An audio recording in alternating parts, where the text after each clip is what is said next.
time for Joan Esposito. Live, local, and progressive. Joan, as always, exceptional work from you from, your TV days all the way up to today. You're truly exceptional, and thanks for this great show you have. It's time for Joan Esposito on WCPT 820, Chicago's Progressive Talk. Welcome to Bad Attitude Tuesday, July 21st. I may have a bad attitude, but that doesn't mean I don't want to talk to you. The text line and the phone line are open. 773. Do you have your pencil? You have your pencil right now?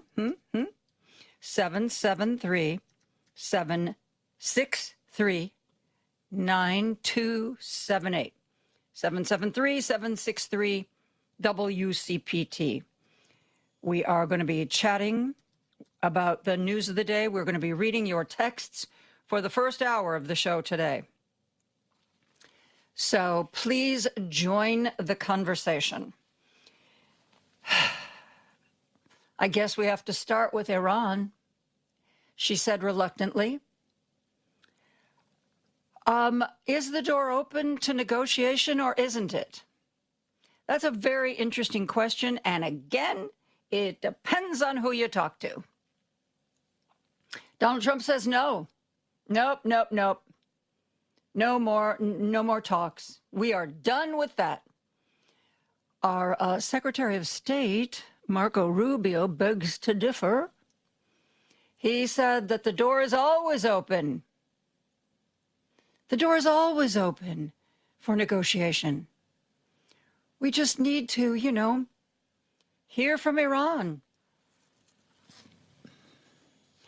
But the war is still expanding. Yep. The Houthis,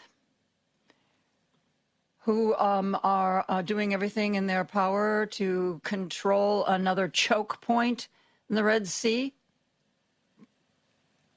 so far seem to be succeeding. I mean, they've made threats. Who's gonna send millions of dollars worth of oil through a strait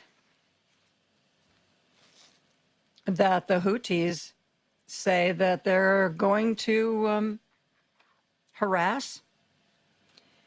And as you heard in the news here, the Strait of Hormuz and Bab el-Mandeb, those two choke points, are going to mean a real drop in oil that gets delivered to China, to Asia in general, not just China.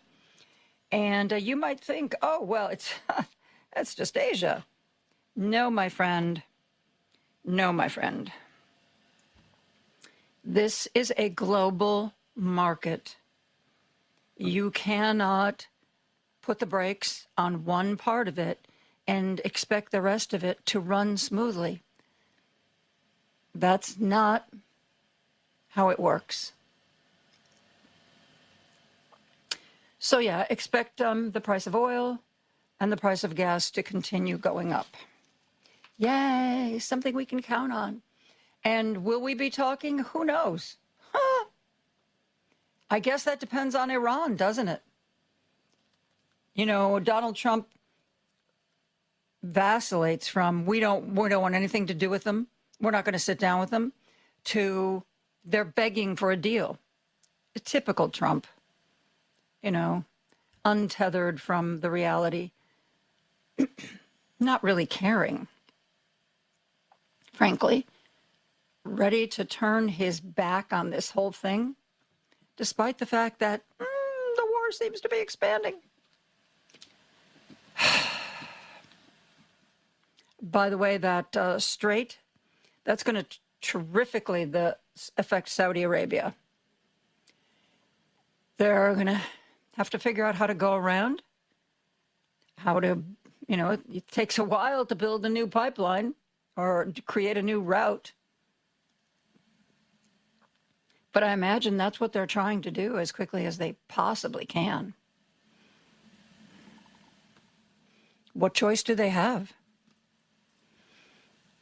Seriously, what choice do they have? Pete Hegseth and Joint Chiefs of Staff Head General Kane are very shortly going to appear before Congress to tell the Congress that they need a whole lot more money. They need a lot more money to wage the war in Iran. Yeah, we don't really have a goal. We don't really have an end point. We don't have an exit strategy. We don't have a winning strategy. But give us more money. Give us more money so we can keep this going. Seriously? Seriously? Senator Mark Kelly spoke to Jen Psaki, and he had some things to say about Pete Hegseth in that conversation on MS Now with Jen Psaki. Senator Mark Kelly, of course, has been personally attacked. You know, he was kind of a quiet senator. Wasn't really somebody who grabbed a lot of news, grabbed a lot of sound bites. But Donald Trump and Pete Hegseth have put him front and center. And he is not backing down. They have, I think, created a monster that they are going to have to deal with. There's even some talk that this conflict with the White House could possibly have elevated Mark Kelly, elevated his stock to the point where he's considered a decent presidential candidate in 2028. And it's all because of the Trump White House and Pete Hegseth. Like I said, Mark Kelly was talking to Jen Psaki, and he had some comments about Pete Hegseth. Listen to this. We have a, Secretary of Defense that's not focused on the right things. I mean, this week it was about testosterone. It's often about pull-ups. What did you make of that, the testosterone focus? The U.S. military does not need more testosterone. It needs better leadership. And that starts with the Secretary of Defense. It also starts with the Commander-in-Chief. I mean, ultimately, he is responsible. He's the one that hired Pete Hegseth, who is the most unqualified individual we've ever had in this position by far. They're firing the wrong people. I mean, Pete Hegseth is firing people because they're women and they're black. Mm-hmm. President should fire Pete Hegseth. He's making awful decisions. It's putting service members at risks that I would not have expected when I served, that a Secretary of Defense would make these sort of decisions, or a president. I mean, I served under George H.W. Bush. Went to war in Iraq because Iraq invaded Kuwait. We had a goal to push them out, to support our ally. That's not this. This is a president. I mean, who knows why he got us into this? Was it the Epstein files? I'm not sure. I'm not sure we'll ever know. Senator Mark Kelly chatting with Jen Psaki, talking about Pete Hegseth. As I said, Defense Secretary Hegseth and General Dan Kane are going to be sitting in front of a Senate committee today. They are going to be asking for, it is estimated they're going to be asking for about $80 billion. Billion with a B. $80 billion is what they're going to ask for, because they're going to say that's what they need to continue the war on Iran. The war we started for no reason. The war that seems to have no end point, no goal. One of the people that Hegseth is going to be addressing today is Susan Collins, the beleaguered senator from Maine, who it looks like is now going to be facing Troy Jackson. They got rid of, in Maine, they got rid of an oyster man, and it looks like they're all getting behind the lumberjack. Although, of course, he's more than that. He was also the president of the Maine Senate. He has some governing experience, which Graham Plattner didn't have. Troy Jackson is now looking pretty solidly like the Democratic nominee in Maine. Like Plattner, he's a progressive. He made a little bit of news over the last 24 hours by saying that he wasn't sure that he wanted Chuck Schumer's help in this election.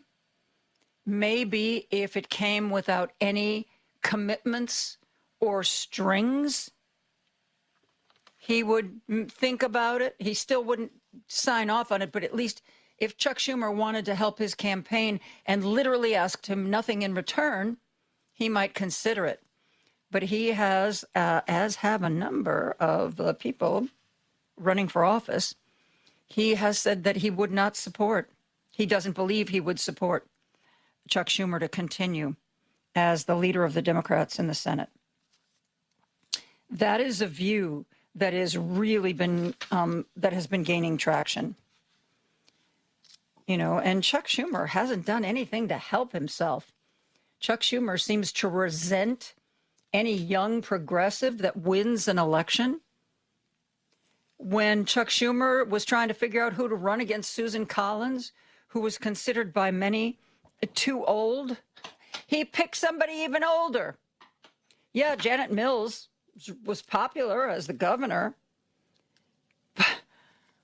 but she's 78 years old. And Chuck Schumer didn't seem to understand the movement that seems to be taking place in this country.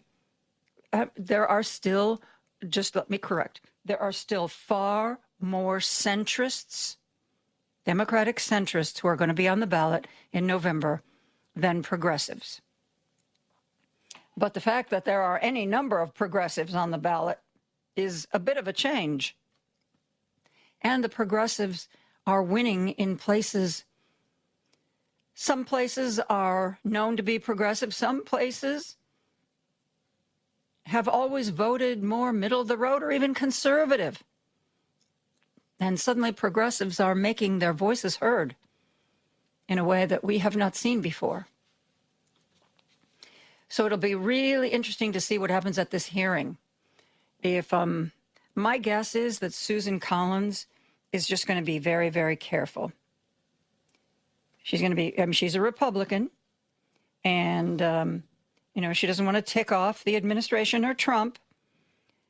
So I don't think she's going to be asking any tough questions of Hegseth or Dan Kane as they ask for another $80 billion. We can't pay Medicaid. We don't have the money for that. We can't forget about increasing. We can't even sustain SNAP benefits and food support. We don't have the money for that. We don't have money for anything that helps people. But man, when it comes to ballrooms, when it comes to a stupid war that has no clear goal or endpoint, we got plenty of money for that. I don't ever want to hear a Republican ever again say, oh, we can't afford these social programs. Yeah, remember when you were funding the war in Iraq? Remember that? Remember when you were giving tax cuts to billionaires and you can't afford to help people have health care? No. Just no, she says. Couple of things that I want to share with you that are in the ballpark of what we're talking about. The Arizona Secretary of State, Adrian Fontes, was on MS Now talking to Jacob Soboroff about the effort by the Trump administration to undermine elections. Mark Wayne Mullen, the DHS head, has said that he is going to cut off federal money to any state that doesn't turn over their voter rolls to the federal government, which is, if that isn't an illegal threat, I'd be hard pressed to figure out what one is. Anyway, Arizona Secretary of State was talking about this effort to undermine elections, but Adrian also talked about the fact that we have a president who is unhinged. We have a president, and we all know it. His mental capacity is not what it needs to be president of the United States. And I want more. I want Democrats banging this drum every day. He's impaired. He is probably suffering from dementia. And he cannot be trusted. Anyway,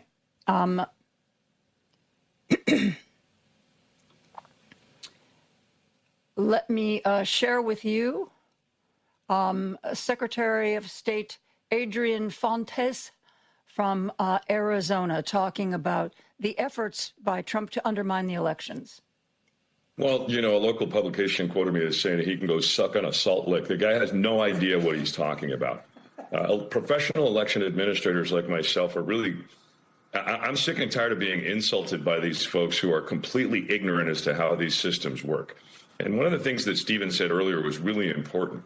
You'll learn as you go. And as you get involved in local election administration and you watch what's happening, you can really appreciate the checks and balances, the detailed systems, the really important quality assurance that we go through every single election. My office not only certifies every election official that handles ballots in the entire state, but we do logic and accuracy testing of every single tabulator that is going to be handling ballots every single election. And as Stephen also mentioned, we do audits on the backside as well.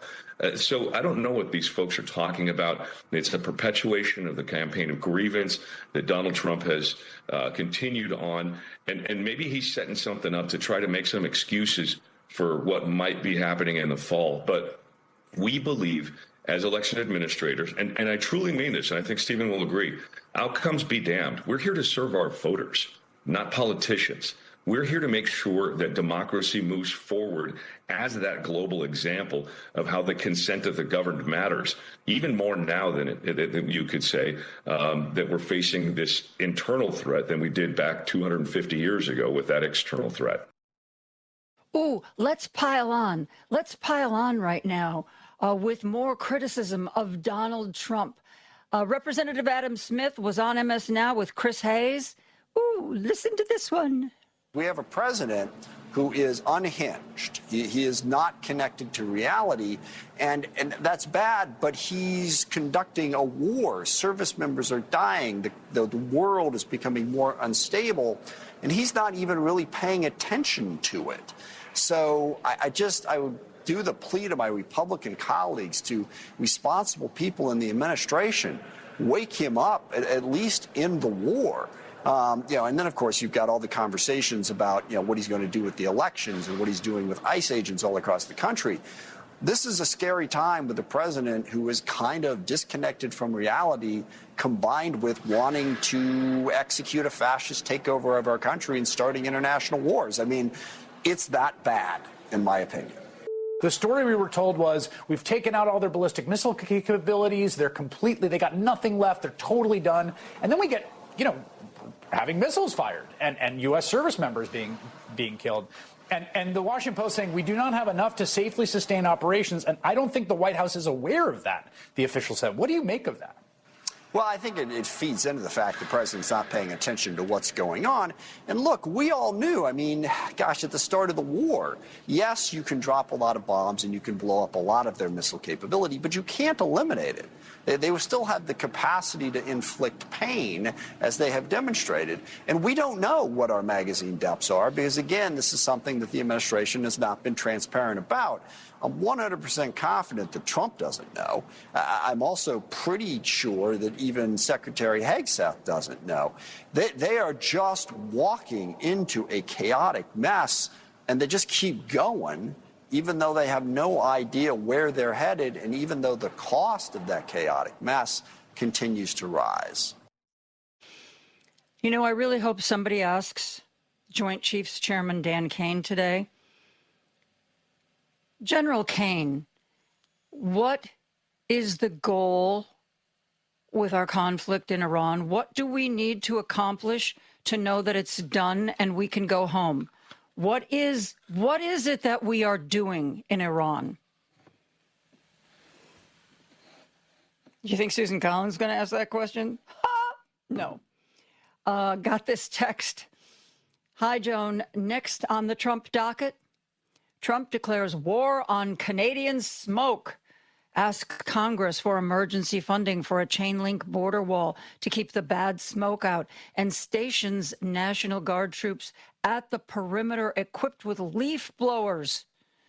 He calls it the Trump very biggest great American smokeout. You know, ordinarily that would be taken as a joke and we would all laugh. But do you think literally there is anything beyond Trump? He got mad at Canada again and said that we were going to put a 50% tariff, 50% tariff on anything we buy from Canada. Well, the Canadian Prime Minister, Mark Carney, seems to have at least delayed the imposition of that tariff. I think Trump said it was supposed to go into effect August 19th. And apparently there were talks planned between Canada and the United States about trade stuff.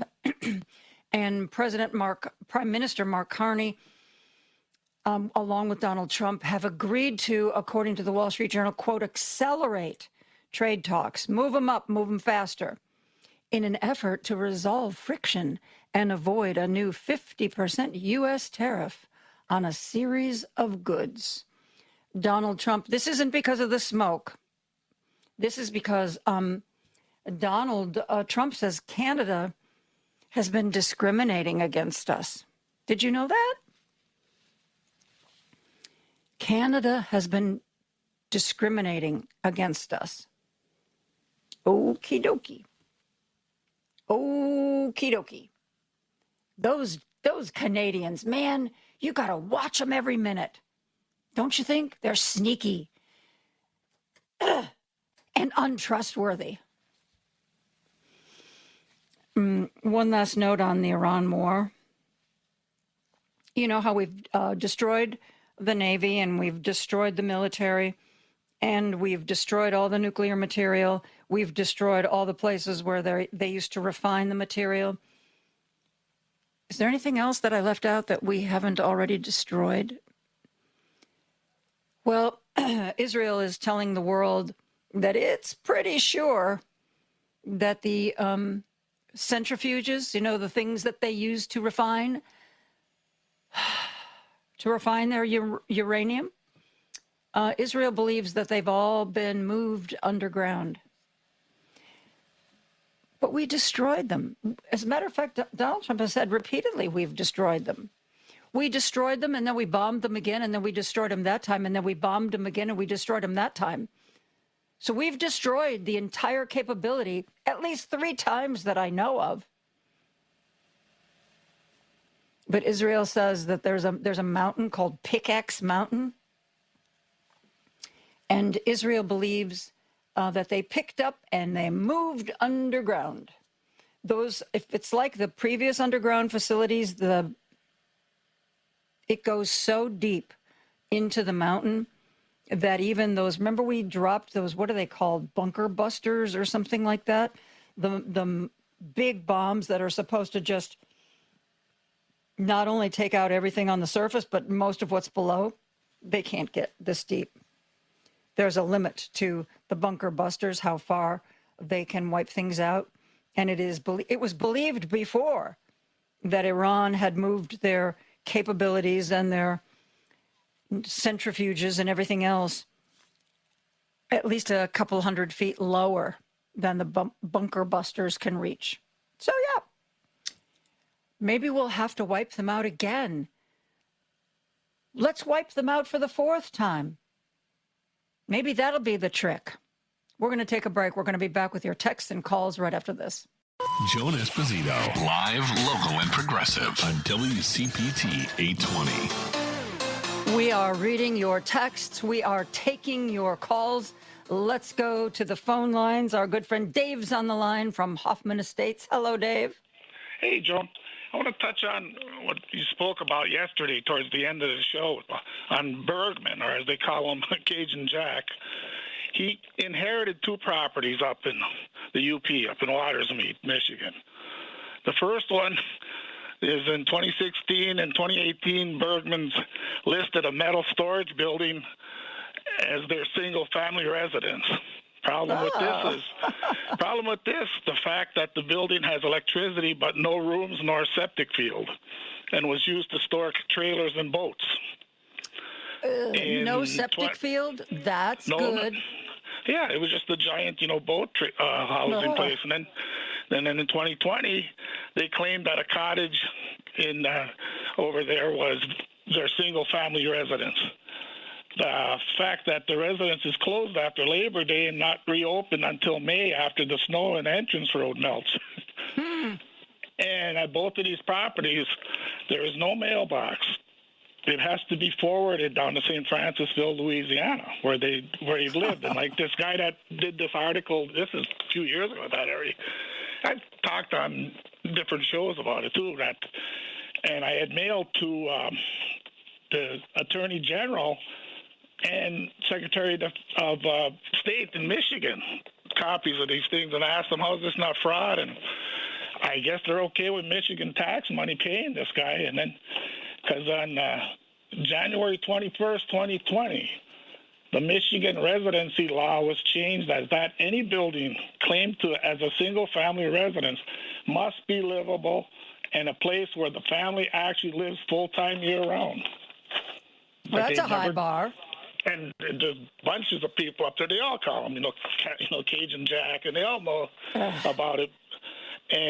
But I don't understand how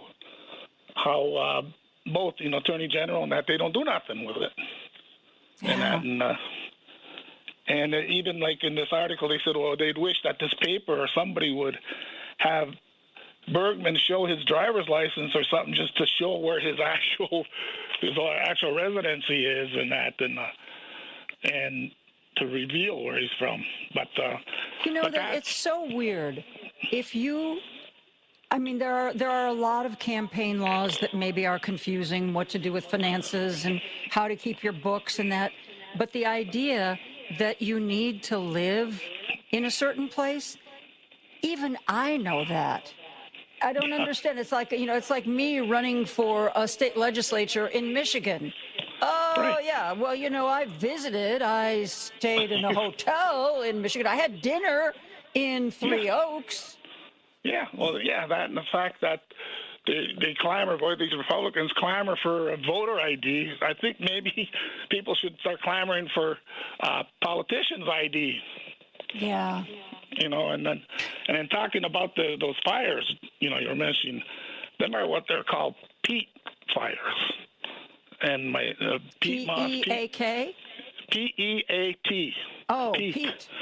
And there would be like my dad told me years ago, he said, them were buggers, he said, too, because they'd hit, and then also they could travel, he said, sometimes for a mile or whatever. Yikes. And he said, then they pop up somewhere else, he said, and some of them could burn for years, and I've heard that too. And in fact, next time you speak with that friend of yours from Ireland, correct? Yeah. William Campbell. Ask him, because that's what they use for fire or for heating and what. They cut peat. Peat. Yes, they do in Ireland. Yeah, and as for the smoke, not only Canada, some of Minnesota issued. I was surprised that he ain't going after the governor in Minnesota. Because some of the fires are in Minnesota, but we're just the smoke from Minnesota isn't what travels. See, that stays in Minnesota. It's only the Canadian smoke that travels because it has a passport.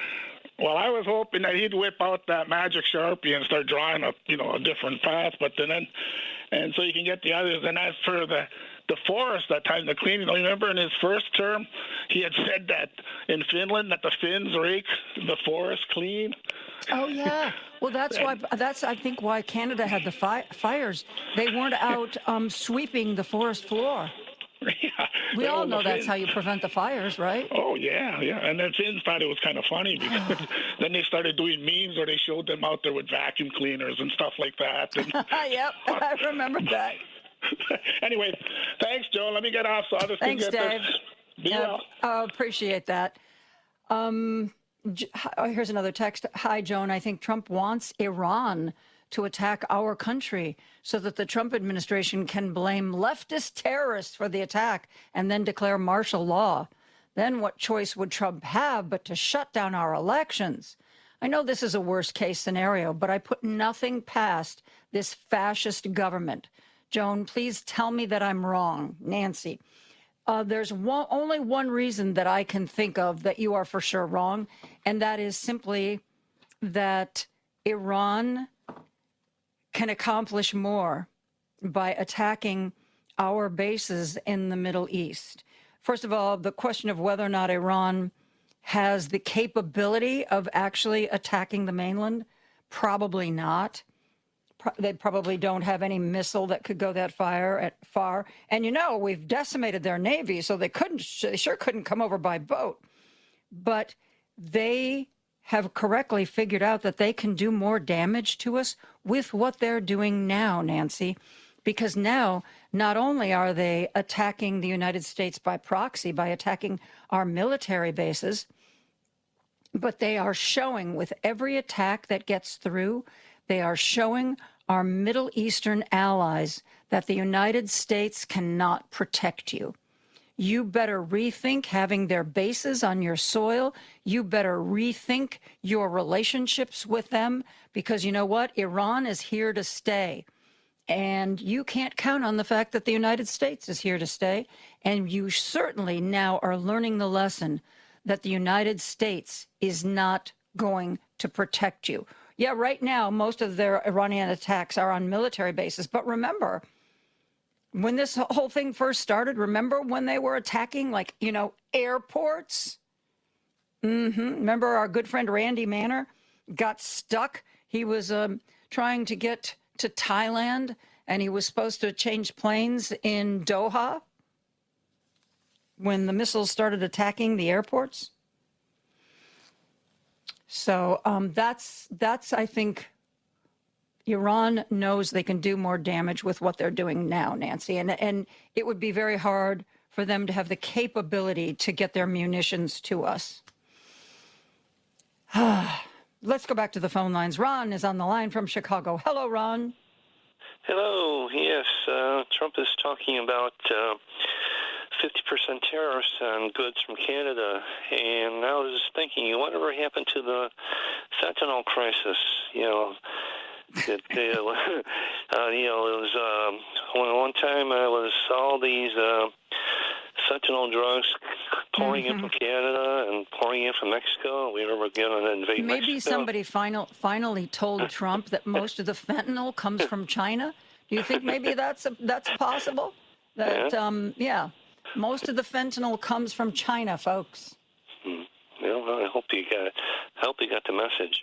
Yeah, you and me both. And there was a report that in Chicago, in the area, there had been over 1,000 arrests for various immigration charges, and just about all of them have been dismissed. So that's just a waste of time to just arrest somebody and later on they're set free.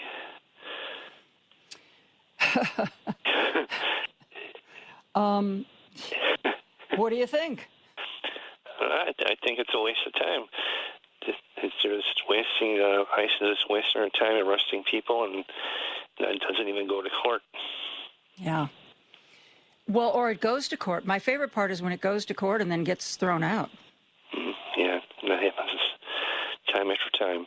And also one more with the P-TEC stuff is going to test military men for their testosterone level. Yes, he is. Mm-hmm.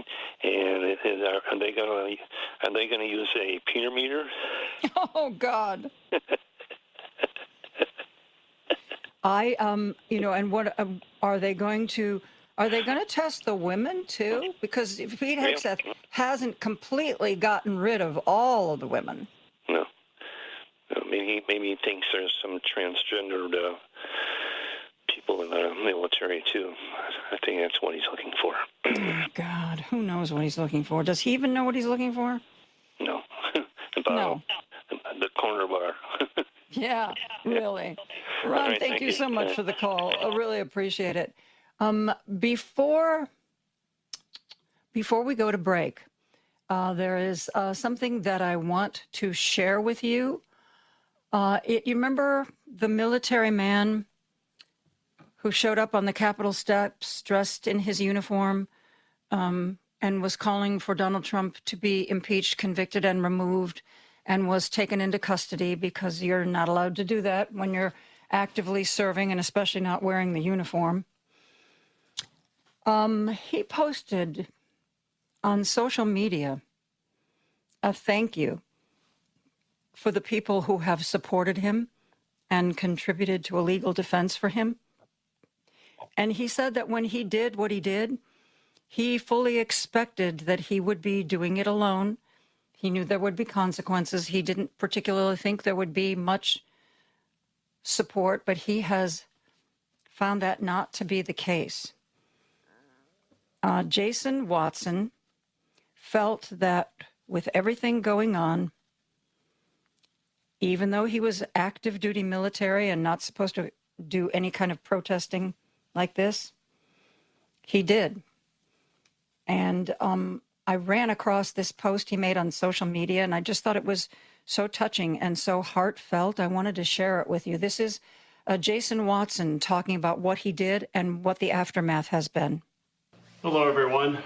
I'm recording this message for the tremendous amount of support that I've received through the Spot Fund that was organized shortly after my actions on the 1st of July. And I just want to thank you from the bottom of my heart for all of that support. At the time of the recording of this video, there's over $321,000 that was donated for my legal defense, and nearly 8,000 individual donors. And I cannot stress to you how much that means to me.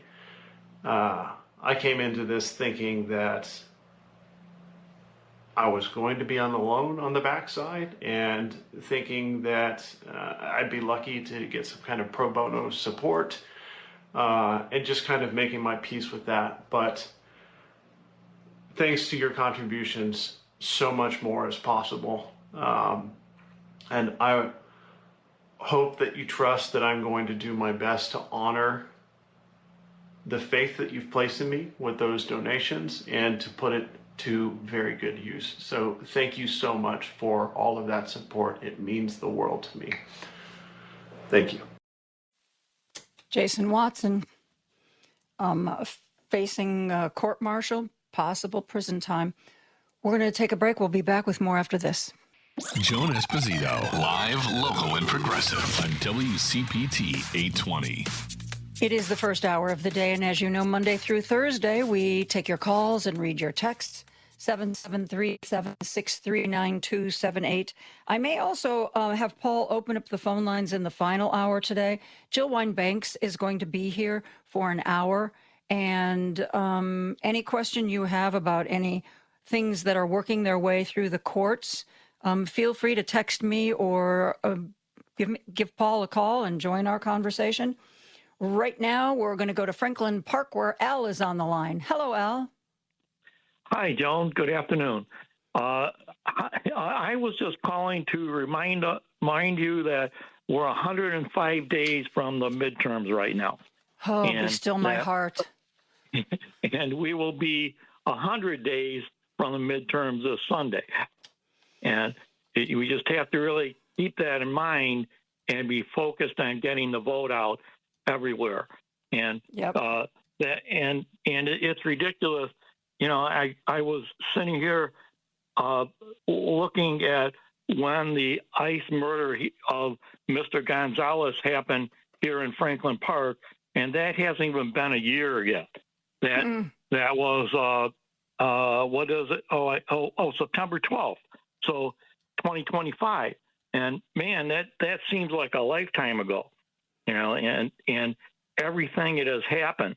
So both sides and everything that is happening is moving so quickly. And, our side all has heart, and we're trying to do everything we can to get people activated and get moving. Whereas, our adversaries, they just have lots of money. And that's what you got to figure out how to defeat. And I guess that's my main point today. And then you could also make the comments, we just kind of look at everything that's happening and the number of people that have died because of Donald Trump. Yeah. And when you look at COVID, you look at the boats in Venezuela, you look at what's happening in Iran and the people of Iran. And Gaza too. We would have been better off. And it's just horrifying to think that this is happening. And it was so close. And that's how they win, is when we're close. But if we all come out and vote, we win. But heck, they are trying to stop that. They did that so much in 2024, and that's what happened. And they were playing the long game. I mean, Truth Social didn't exist until after Biden was elected. Elon Musk didn't buy Twitter until after Biden was elected. So they keep changing the game and trying different things, and we have to be doing that on our side as well. Yes, we do. Yes, we do. We have to gird our loins, Al. Okay. I'll think about that one. Okay. Al, thank you so much for the call. Always appreciate hearing from you. A couple of texts I want to share. They want more money for the illegal war of choice for a distraction. We need more money to pay for our gas and food, thanks to this regime. And something similar. I realized Trump talks about nothing else but Iran, not about gas prices or health care. Americans mean nothing to Trump. Let's go back to the phone. Jim is on the line from Chicago. Hello, Jim. Hi, Joan. Here's a Lulu of a story. Two brothers described as ultra-right influencers were charged with rape, human trafficking, and child pornography, and that was in Romania, of all places. And somebody in the American government stepped in on their behalf and extricated them from there. But anyway, they turned up in court yesterday in Florida in a brown jumpsuit with, shackled to the necks. And what I would like to know is who in our government would go on their behalf. That's the strange part about the story. And the other thing is, how do they get millions and millions of followers? And the only thing that I would suggest is who's ever influencing you, take a good look at their extremities and find out who's influencing you. That's my point. How do they get millions of followers? These two, what they're charged with, it sounds like they were on Epstein Island as waiters. I mean, it's incredible story. But why did we step in? Who stepped in? I'd like to know who. Of course, we can't find out anything anymore because. Well, and remember, even though the Tate brothers are utterly reprehensible human beings who have faced many charges, they weren't taken into custody because of the United States. We weren't moving against them. We weren't going to charge them with anything. They were taken into custody because they are facing multiple charges, including rape, in the United Kingdom. So we took them into custody to send them to the UK. Oh, my God. Why would we protect these two people? Yep. Well, it was a Trump supporter who invited them into the country. So Donald Trump was not about to move against them. But when did Trump go ultra-right? I understand that that's their strategy, but his IQ and his history, I don't think he even knows what that would suggest. I don't know how the people around him, I know the Federalist Society and some of these people, I guess you would describe them as ultra-right, but in Trump's mind, I can't understand why Trump would even sanction it, but that's one of the strangest stories that. Yes. Yes, it is. Yes, that I've heard in many a moon. Anyway, Joan, dear God in heaven, I don't know. But, I'll tell you one thing. I like Kelly. I like Sheldon Whitehouse. I like a lot of great Democrats. Once we get the House, these subpoenas start flying. Mm-hmm. Yep. I don't care what direction they come from. Yeah, what direction they come from. But we've got some tough customers, and we're going to put them to work. And anyway, Joan, thank you for taking my call. Joan, thank you. Thank you so much, Jim. Always appreciate talking to you. Before we go to break, I want to share with you something. Periodically I share with you these little posts that Michael Wolff puts on social media. He wrote Fire and Fury. He was the one that during Trump's first administration, Trump liked him. He used to be a reporter from New York Magazine. And so Trump gave him unfettered access to the White House. And he is still using, a lot of those people are still in this second term. And Michael Wolff talks to them, some high profiles, some behind the scenes on a regular basis. And in addition to what we see on the outside, Michael Wolff often gives us some insight to what is the thinking and what are the actions going on in the White House.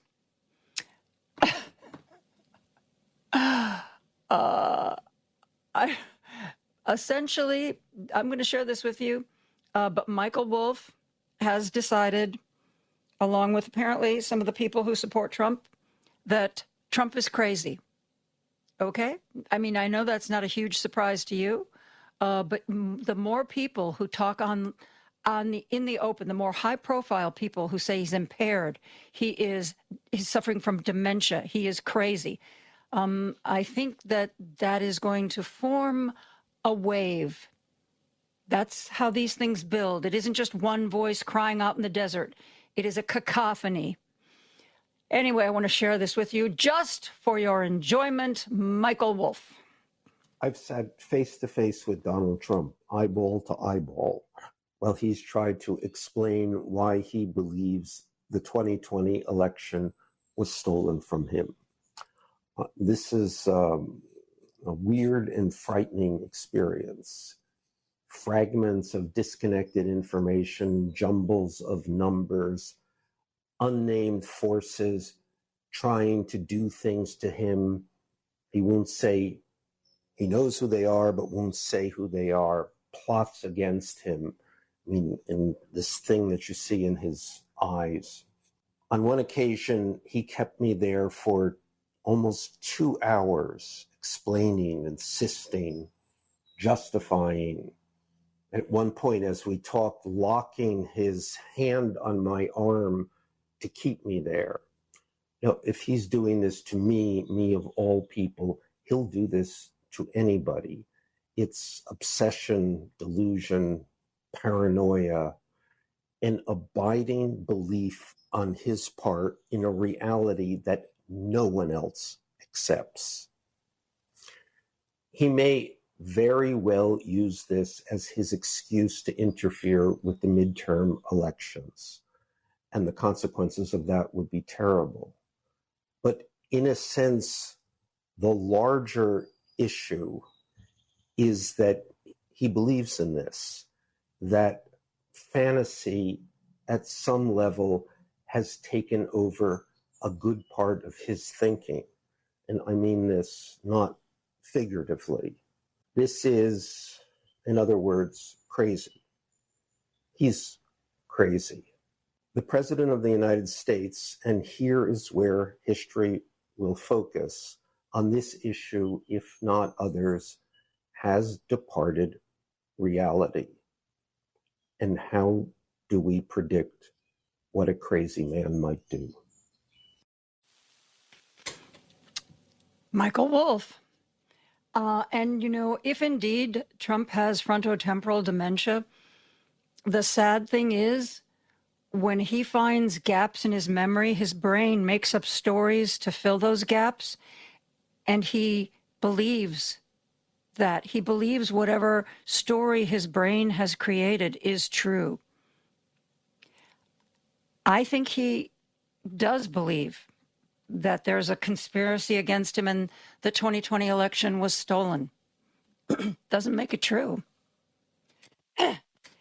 We're going to be right back, right after the news. Don't turn that dial. A dangerous mistake to make. Joan Esposito, live, local, and progressive, returns right now on WCPT 820. I'm very pleased to be talking with Julie Roginski. Julie is the co-founder of the nonprofit Lift Our Voices, and she writes a newsletter on Substack that has the second best name I have ever heard. Her newsletter is called Salty Politics, and it is second only to Jonathan Alter's newsletter, Old Goats. Julie is here now to talk about Lift Our Voices and some of the other things she's been working on. Julie, thanks for being here. Thanks so much for having me. I want to talk to you a little bit about Lift Our Voices. This is a group you co-founded with former Fox anchor Gretchen Carlson. Tell me about that.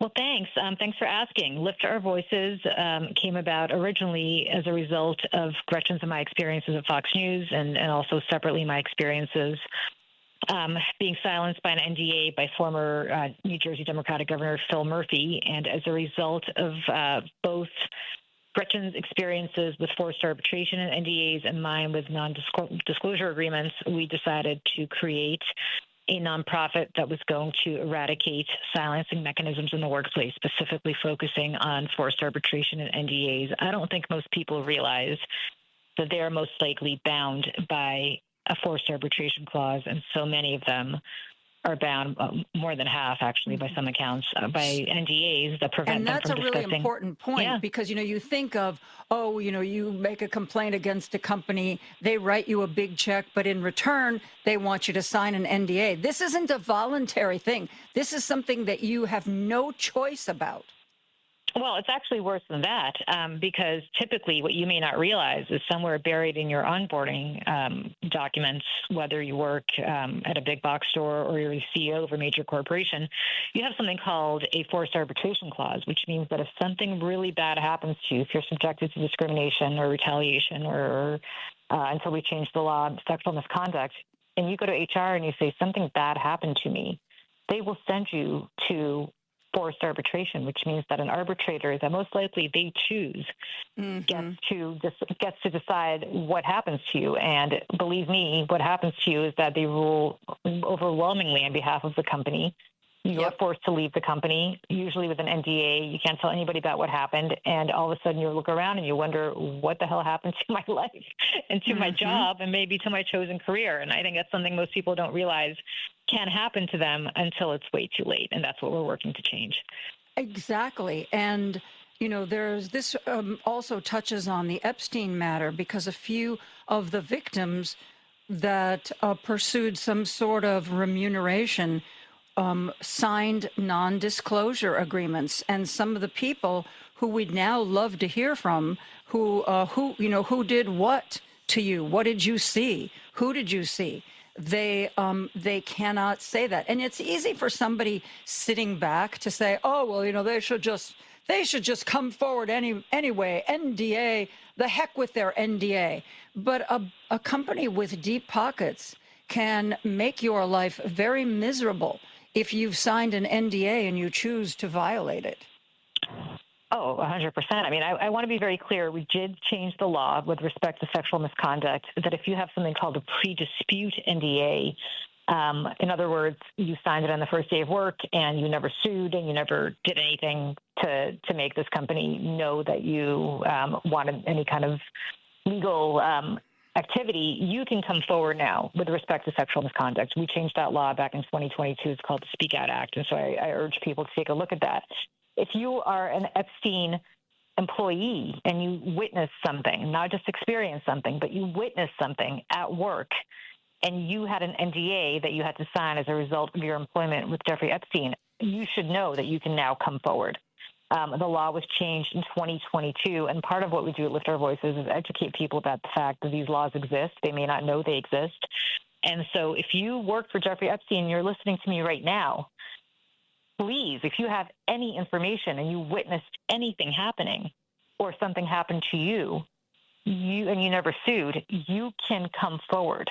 Mm-hmm. And you should come forward, and you should come forward not just because you'll feel better and come forward, but you should come forward so that you can help the many, many survivors who can't come forward themselves. If somebody, stepping back and looking at the big picture, somebody is getting ready to take a job and they look over the agreement that they've been sent, and there includes one of those clauses about forced arbitration and NDAs. Is there anything that person can do? Does this fall under that new arrangement? Well, so first of all, they need to understand that they should first and foremost go to their employer and ask, rather than being bound by forced arbitration, whether they can instead mediate instead of arbitrate. Mediation doesn't bind you to anything. It means that you can still try to settle things quietly and privately. And then if you're not able to do that, you can sue. I mean, that's very, very important. You can certainly ask that your NDA not be limited to anything other than trade secrets. Very often people look at NDAs and they think, oh, this just relates to the secret formula to Coca-Cola, for example. And of course, you shouldn't be able to take the secret formula of Coke and walk it across the street to Pepsi. There's a reason why NDAs exist.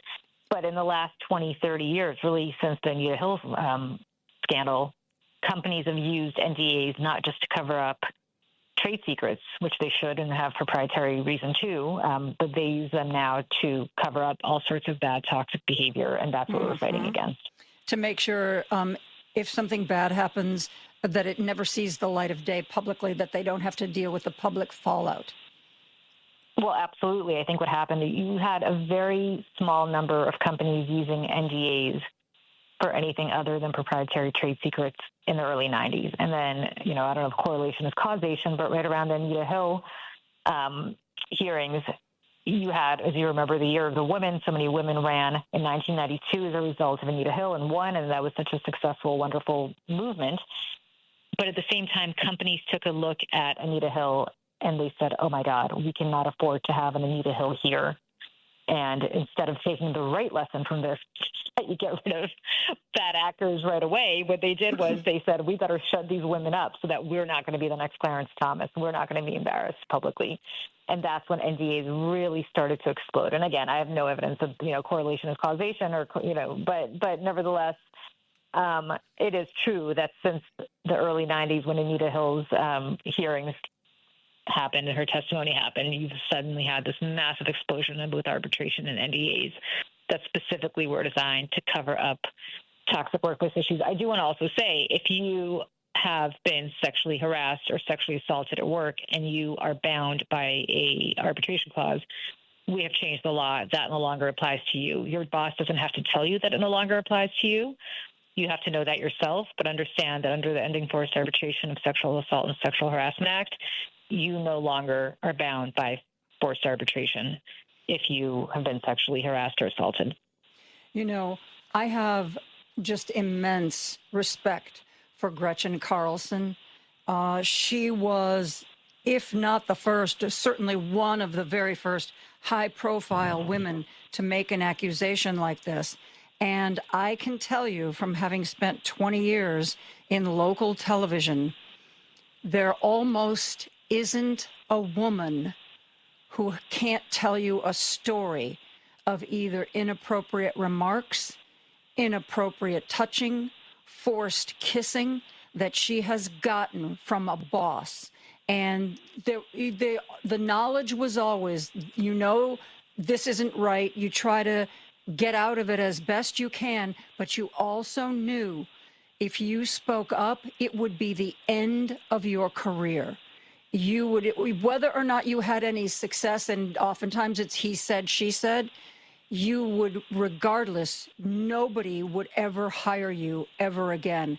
And for Gretchen to do this, man, oh man, and sort of break that dam, immense respect.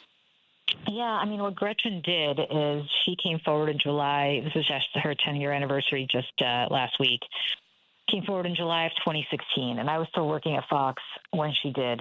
And I remember being in the green room getting ready to go on air when news broke that Gretchen Carlson, who we all thought was on vacation, but in fact had been fired, had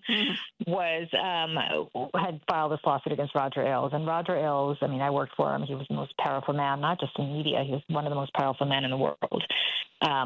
People who were running for president would come to Fox to be on TV, but the first thing they did was go up to the second floor to meet with Roger Ailes and kiss the ring. I mean, I cannot describe to you the level of influence that Roger Ailes had. On both sides of the aisle, I might add. This was not just limited to Republicans. And, you know, I remember seeing that news break. Somebody handed me their phone very surreptitiously and said, take a look at this very quietly, because obviously everybody was kind of scared to say anything out loud. And I had two thoughts. And the first thought was, oh, my God, so it wasn't just me. Mm-hmm. And my second thought was, this woman is going to be dead. I mean, this is it. Mm-hmm. This is the end of Gretchen Carlson's life, her career. This is just insane. And what is she thinking? And you know, she obviously, she's crazy. And it turned out that not only is she not crazy, she's the bravest person I know. It was my just complete privilege to work with her every day. Don't forget, she did this a full 18 months before the Weinstein allegations came forward. And I think were it not for what she did, I would not have come forward 10 months later, also about Roger Ailes and Fox News. Certainly, I think the Weinstein survivors would not have been believed off the bat, because before Gretchen came forward, I think we forget that it used to really be a he said, she said situation. Mm-hmm. And I don't want to say that she single-handedly changed this paradigm, but she really was a trailblazer in making people believe women, as opposed to automatically just assuming that this is a, you know, one side versus the other, and we'll never know. A vengeful woman who's probably just angry, or she was thwarted and is trying to find something to take this powerful man down with. Yeah, I mean, you know, I got to tell you, I worked at Fox for a very long time, and I worked alongside women who were anchors and really popular anchors or contributors. And one day they would just disappear one by one, and you kind of ask, what happened to so-and-so?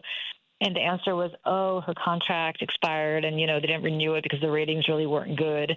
And so therefore, because the ratings weren't good, you know, they decided, and this is kind of the word that would go out to make this person unemployable elsewhere because the ratings weren't so good. And they weren't very good. They didn't bring an audience to the table. Right. And the reality was, we come to find out when the New York Times did this explosive story, you know, I want to say about maybe a year or 6 months after Gretchen came forward, that all these women had alleged that Bill O'Reilly or somebody else had sexually harassed them, and they were pushed out.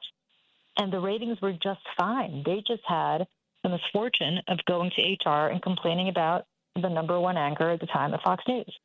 And rather than pushing him out, they'd be forced into arbitration. Nobody would ever know what happened to them, because the whole point of arbitration is that it's secret. And they would be pushed out, and nobody would ever hear from them again. And I don't think any one of them is working in their chosen field anymore. And that's how we destroy the careers of women who do nothing more than have the courage to come forward and speak up. And I think when Gretchen really did that so publicly, that changed the paradigm, not just to Fox. I mean, Fox was, you know, not just for those of us who are on TV and in the public eye. I mean, it really changed the paradigm for people all over the country, if not the world. And I think that's something that really we have lost sight of maybe in the last 10 years with all the other allegations with Weinstein and Matt Lauer and you know, all these other people. But the truth of the matter is, when she did it, it was very cold and lonely. And you have to just applaud her for that, for sure. Well, we need to take a break, but I want to repeat this to the audience. I don't know, and I don't know every woman in television, but I don't know a single woman who can't tell you a story about a male boss who was inappropriate in some way. It is ubiquitous. We're going to take a break and be back with Julie Roginski after this. Joan Esposito, live, local, and progressive on WCPT 820. With me is Julie Roginski. She co-founded the nonprofit Lift Our Voices. She writes the Salty Politics newsletter. And Julie, I was really interested when I was looking into your educational background that you studied the dissolution of the Soviet Union. That's an interesting subject to pick for academic study. Tell me about that. Well, it was a much happier time when we had, this was the mid-'90s, when we actually thought the Soviet Union was dissolved. Yeah, we had high hopes for what was going on and thought that democracy might finally come to a country that had never, ever enjoyed it, not during the Soviet days, not during the Tsarist days. And how wrong we were. Yeah. It's kind of humbling looking back all these years later, now over 30 years later, and thinking, oh my goodness, there was a time there when there was a small moment in time where things had gone differently, what a different world we'd be living in now. And unfortunately that didn't happen. Yeah. Part of the reason why I wanted to ask you about that is on your, the things you've been posting on your Substack, you posted that Kash Patel is planning to go to Moscow. I have not heard this. What on earth does he think he's doing there? You know, I have my suspicions. Oh, is his girlfriend performing? Is his girlfriend performing? I wouldn't be surprised if his girlfriend were performing, because that's very typical of what the Russians do to compromise people. Remember, they hosted Trump for the Miss Universe pageant, back before he became president, and the amount of compromising information that they got on him and the amount of people that they surrounded him with. I wrote a whole series on this, a 20-chapter series, actually, that was book length, about how Russia interfered in the 2016 election and the compromise of Donald Trump. And I'm not suggesting he's an asset or an agent or anything, but I'm just saying that this is what the Russians do. They bring high-profile Americans over, and then they put them with people in situations which compromise them. And Kash Patel, despite the fact that he's the head of, obviously the director of the FBI, he's going there 3 weeks before the midterms. You might wonder what the rationale is for doing that when a country has intervened in our elections over and over again in 2016 and again in 2020. Successfully, I might add, in 2016. And, he is leading an agency that has agent after agent whose job it should be, I'm not sure if it is anymore under this administration, but whose job it has been for decades, if not a century now, to look into Soviet and then Russian agents working here in the United States against the interests of the United States, and to have the director of the FBI go to Moscow to visit a regime that is committing genocide in Ukraine as we speak, that is illegally waging the largest war in Europe since World War II, for longer than World War II was waged, that is kidnapping Ukrainian children into Russia, that is sending back Ukrainian soldiers, prisoners of war, soldiers with missing genitals to prevent the repopulation of Ukraine for generations. I don't even want to go into the details because they're so gruesome. For the director of the FBI to visit a country like this is quite similar to if J. Edgar Hoover decided to fly on over to Berlin circa early 1941, before the United States got into the war. It is so unconscionable, not to mention that Kash Patel, by all accounts, I certainly have never experienced it myself, but, might have a substance abuse problem. If you only have to look at what he was doing with our hockey team in Cortina to see that this is not somebody that can control himself. And not to mention all the FBI agents that have talked about his trouble with alcohol. And so, he is exactly who the Russians are so good at turning, and they will give him the royal treatment. They will make him feel like he's the smartest, most brilliant, greatest guy in the world. They will surround him with beautiful women, and every single one of them will be a Russian asset and a Russian agent. And this is very similar to when Steve Witkoff went and met with Vladimir Putin and did not realize that he thought the translator was somebody who the American embassy had sent over. And in fact, it was a Russian translator who, of course, is not a translator so much as she was an FSB agent, which is the successor to the KGB. And the reason for that is because the United States, after Donald Trump had the 2018 translator in Helsinki effectively destroy her notes because he didn't want her telling anybody what he had said to Putin, the United States government under Donald Trump does not want any Americans listening into whatever the discussions are between the Trump administration and Putin. So they would prefer to actually have Russian translators because they know that they're never going to be able to be subpoenaed by Congress. I mean, what does that tell you about where we are right now with respect to Russia and with respect to Donald Trump? One of the people I'm going to be talking with tomorrow is a guy who was a longtime local newsman, and he made a trip to Russia many years ago with some very famous pianist.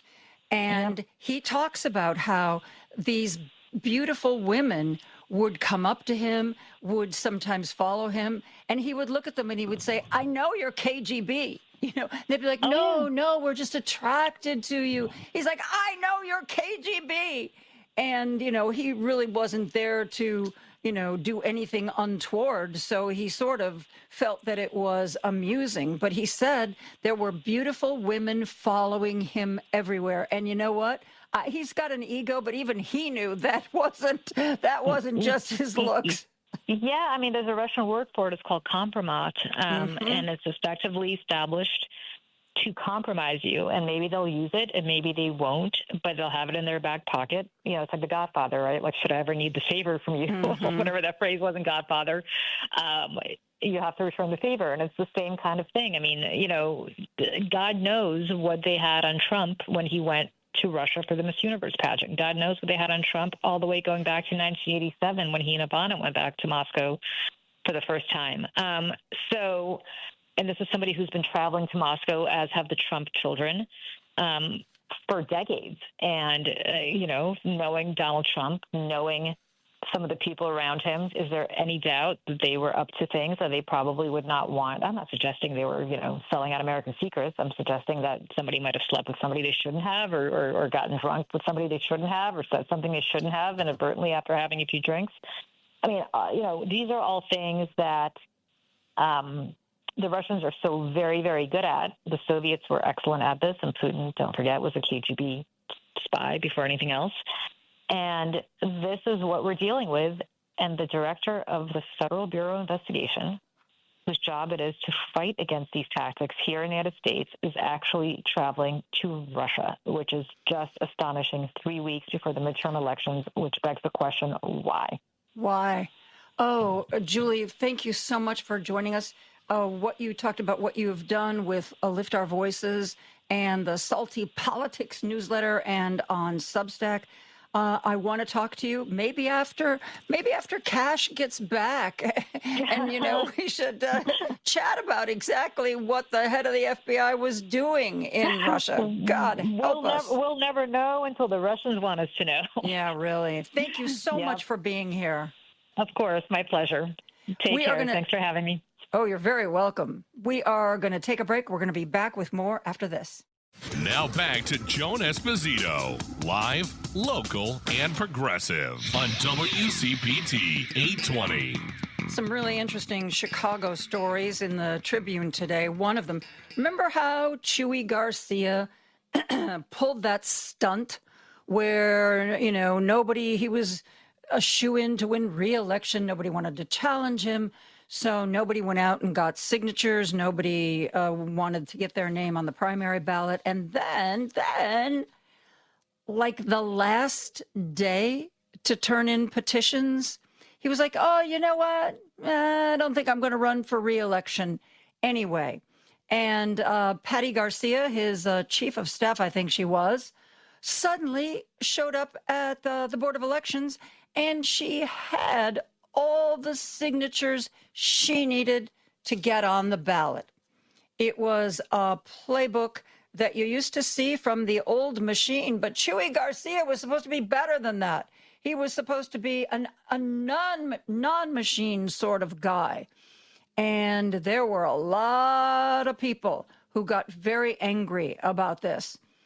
Well, because they couldn't get on the primary ballot, a couple of candidates decided that they would declare themselves independents, get the signatures, and get on the main ballot in November to oppose Patty Garcia, Chewy's hand-picked successor. Well, those signatures were challenged, as you might imagine. And apparently the Illinois State Board of Elections voted today and said, you know what? No, they're not going to be on the ballot. They didn't get enough valid signatures. Both candidates. It was Mayra Macias and Alderman Byro Sigcho Lopez. But neither of them are going to be on the ballot. The Board of Elections said, yeah, they had plenty of signatures, but just not enough that were valid. You'd like to think that this was all on the up and up, but there have been so many slick, sly moves in this situation so far, it kind of makes you wonder. Progressive activist Marge Halperin joins us now. She has her finger on the pulse of all things Chicago. Marge, how are you? I'm a little stunned. I hadn't seen that news till I just heard you report it. Isn't that incredible? And, you know, you want to believe, okay, that somebody really looked over them very carefully and they weren't all valid, but there have been so many seemingly underhanded moves when it comes to this election. It kind of, and it's not just one of them that didn't have enough valid signatures. It was both of them. It just, it seems to me that there is the appearance of impropriety, Ms. Halperin. Let me back up and say a few things about this process, which is it is complicated, excessively complicated, unnecessarily complicated, and designed to defeat new candidates before they get a chance to run their campaign. That is, so I ran Forrest Claypool's campaign for Cook County Board President in 2006, you know, the one where Strozer had a stroke and it was really depressing and awful. Right.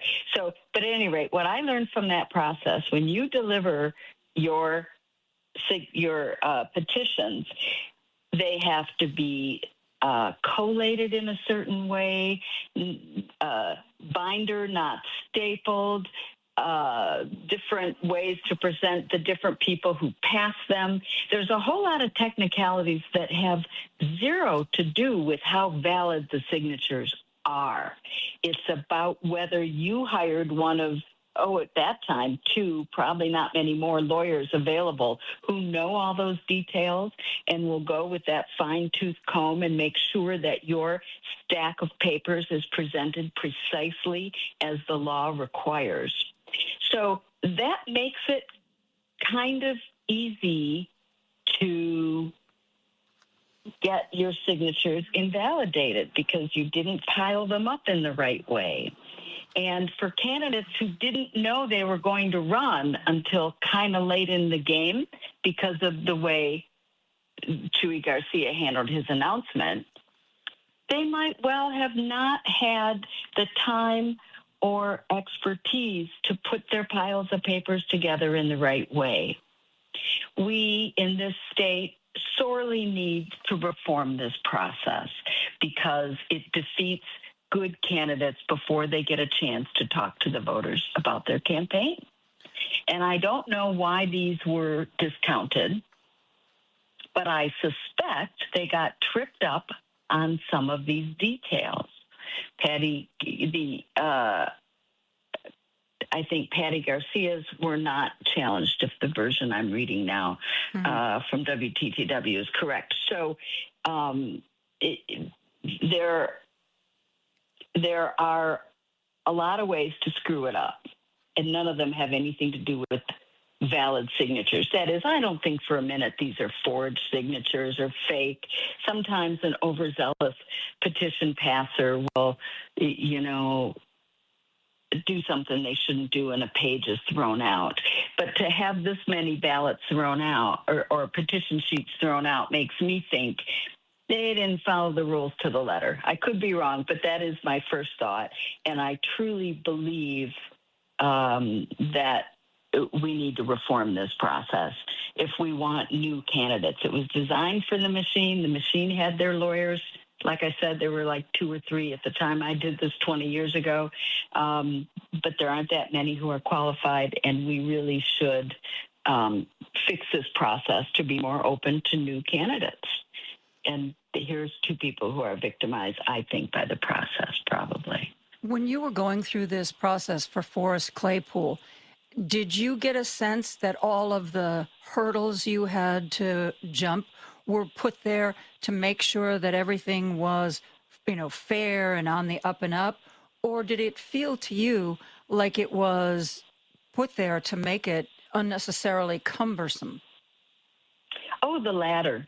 And we did hire one of those lawyers who told me everything and who set it up himself for us and, stacked them up. We turn over all our petitions, and that lawyer takes care of organizing them and setting them in. And then I, as campaign manager, turned them in. So I didn't have to be the one to follow those rules because I had an expert to do it. And if you don't have an expert, those rules are hard to follow. And how does that fit? I mean, if you want to organize something and you have 5 petition passers, you might logically staple 5 sets of petitions together so that each of the passers' stuff is together. I might do that. But no, you'd be disqualified for that. They have to go into a certain kind of binder thing, or at least they did then. Whatever the rules are now, I don't think they've really changed. So they tell you how you have to compile them and in what order, how you have to number the pages. And if there are divider pages, do you number those? I don't remember the rules exactly, but they're that picky.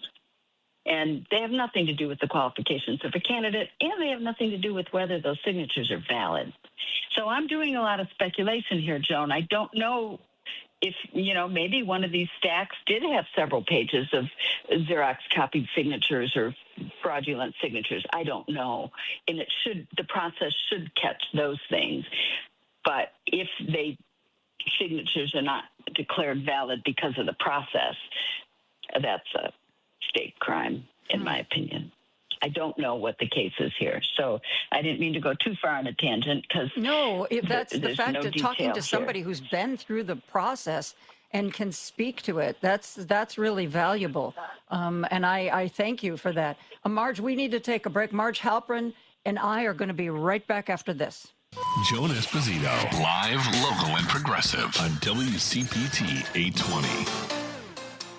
I'm talking with Marge Halperin, Democratic analyst. You hear her on the Mincing Rascals podcast, and she's an organizer with Indivisible Chicago and One Community Near South.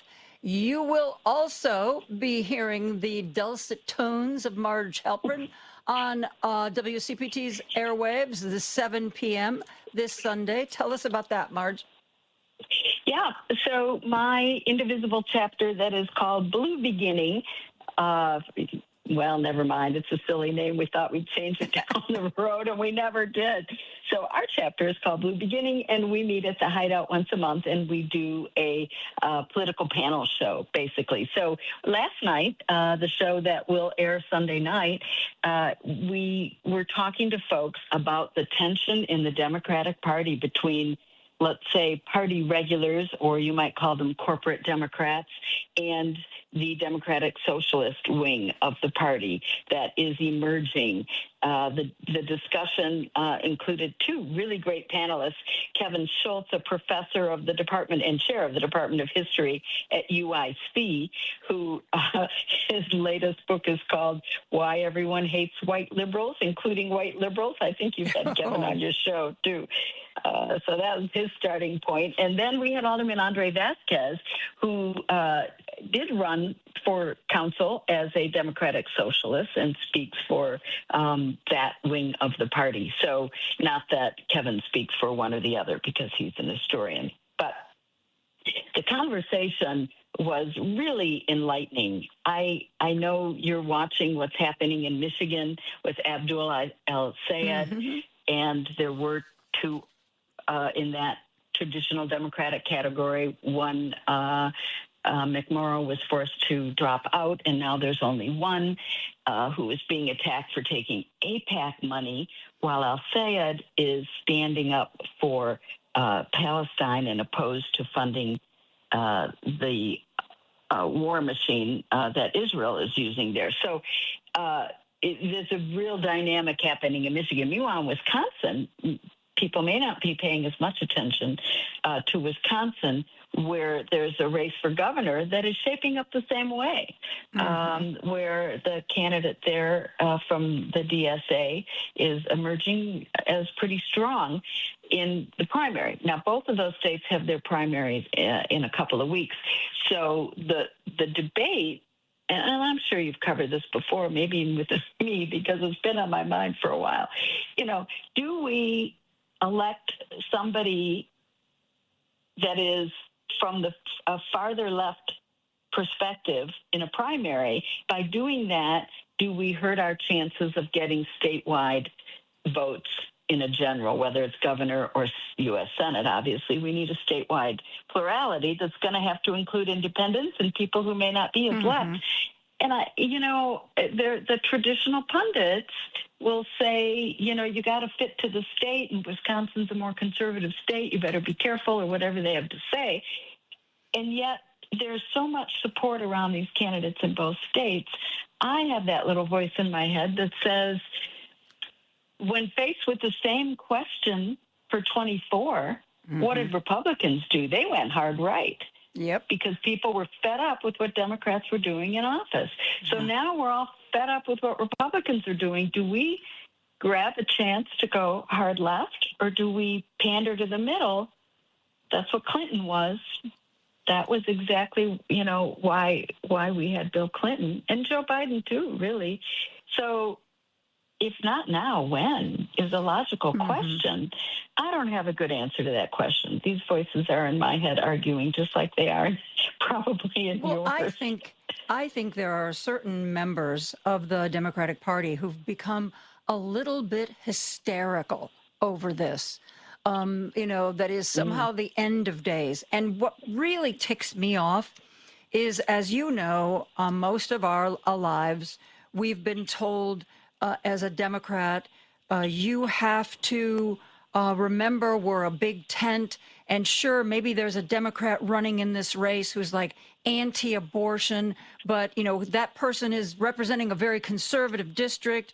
And I remember Dan Lipinski. Yeah. Every election I heard, well, yes, he's anti-abortion, but his district loves him. And, we've been told over and over that the Democratic Party is a big tent, and we have to let people who look at the issues a different way into the party. But now all of a sudden you get these Democratic socialists, and the way they look at things is unacceptable. So I guess if you're a middle of the road or you're conservative, then we are supposed to embrace you. But if you've got ideas that reflect perhaps what a younger generation is thinking and feeling, that's too radical. That's out of bounds. And man, you better rein that in. And I can't tell you how ridiculous I think that is.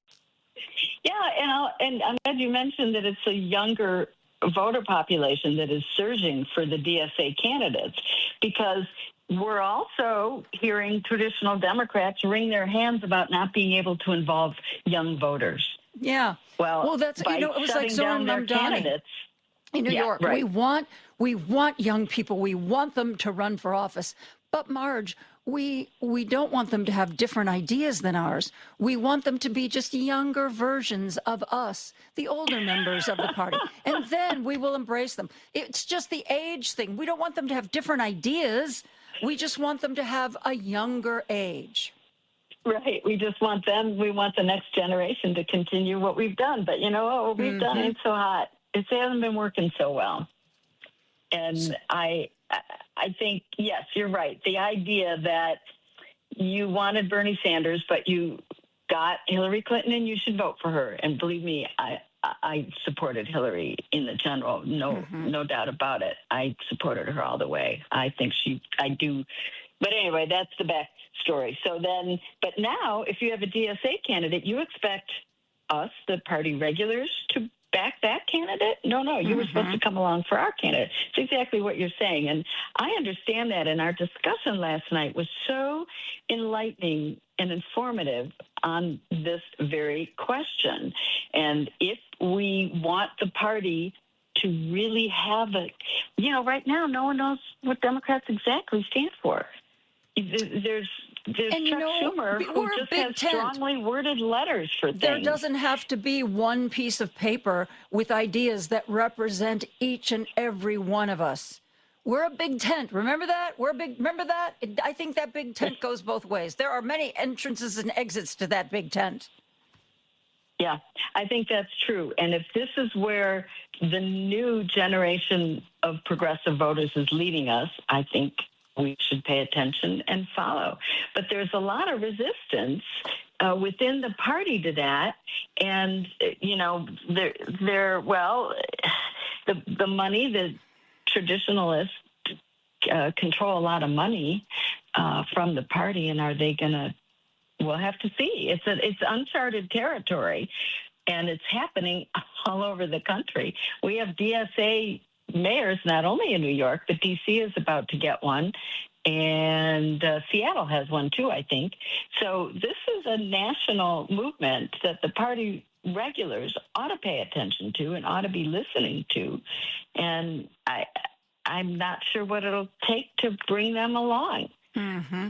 And it's one thing if you think the young Democratic Socialist candidate doesn't have the right ideas, and so you want to support somebody else in the primary that's more conservative. That's all well and good. But when the primary is over and done, aren't we supposed to get behind whomever is the Democratic candidate? Chuck Schumer refused to endorse Zoran Mamdani even after he was the nominee. And I think that said a whole lot more about Chuck Schumer than it did about Zoran Mamdani. Why is he still a leader of this party? I can't understand. That should have been the end of him.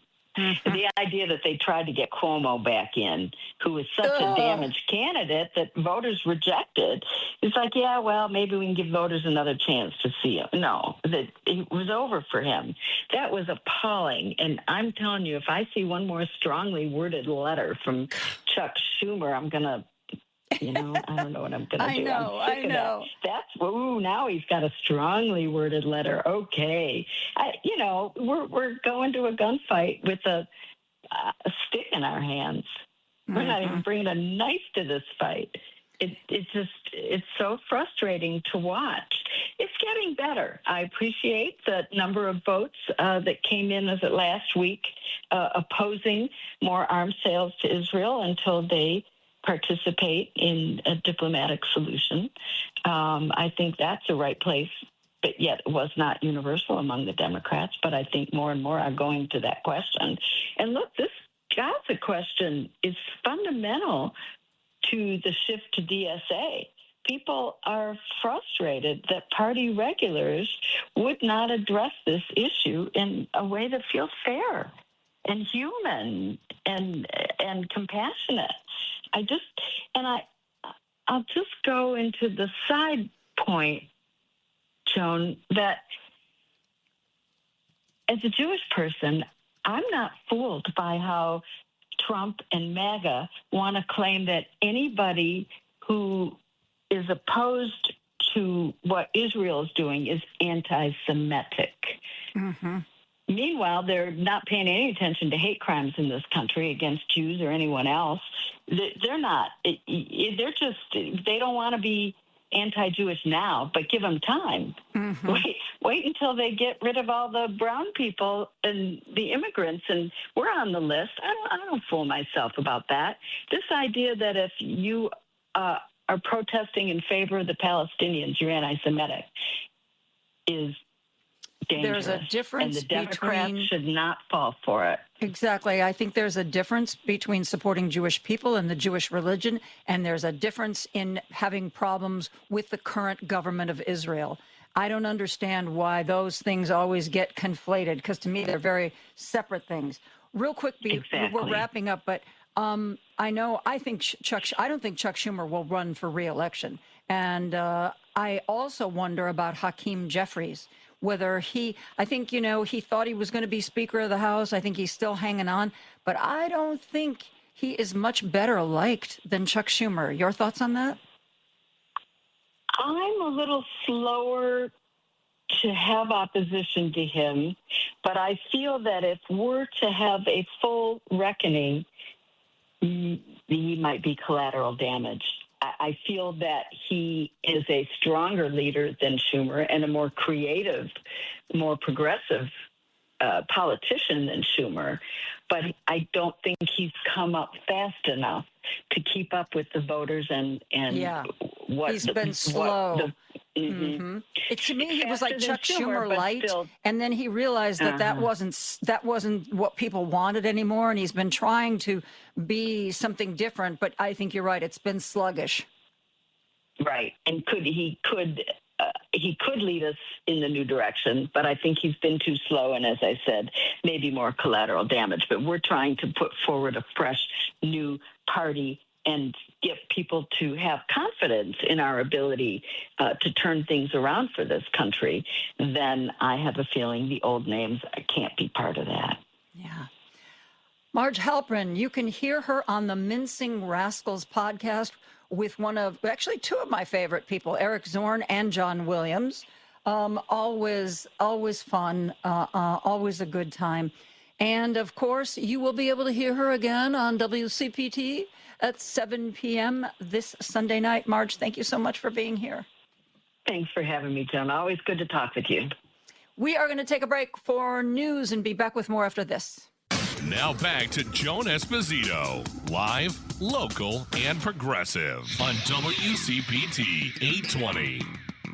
I am so pleased to welcome back to our airwaves Jill Wine-Banks, author of Watergate Girl, because she was a Watergate prosecutor. She was very young at the time. I'm pretty sure she was about 16. And now you can hear her on the Sisters-in-Law podcast. You can see and hear her on YouTube with her Just the Facts broadcasts. Jill, thanks for being here today. Thank you for having me. I love being with you. And I love having you here. And listeners, I said this at the beginning of the show, but I'm going to repeat it again. If there is something that you want me to ask Jill or talk about with Jill, shoot us a text, 773-763-9278, 773-763-9278. And by the way, if you want to talk with us on the radio, I'm sure you can call, and Paul Shivari would be delighted to let Jill and I know that we have a caller. Ms. Wine-Banks, there is so much going on. It's like I feel like just throw a dart at the board, and we can figure out where we're going with any of this. One thing that overwhelming amount of news. It is. Literally, it is a fire hose. Well, before we get to all the stuff I want to talk about and share with you, your recent Just the Facts, you talked with Daniel Biss, who, of course, Evanston mayor, who is now going to be running for Congress, Jill Schakowsky's seat. Tell me about that discussion. Well, we were talking about the Evanston reparations is what it's called, but that seems to be a misnomer because it's, to the extent that it gets criticized or questioned, it's because people are saying, what are we paying reparations for slavery for? Well, it isn't reparations for slavery. It's reparations for what Evanston itself did wrong in its early years.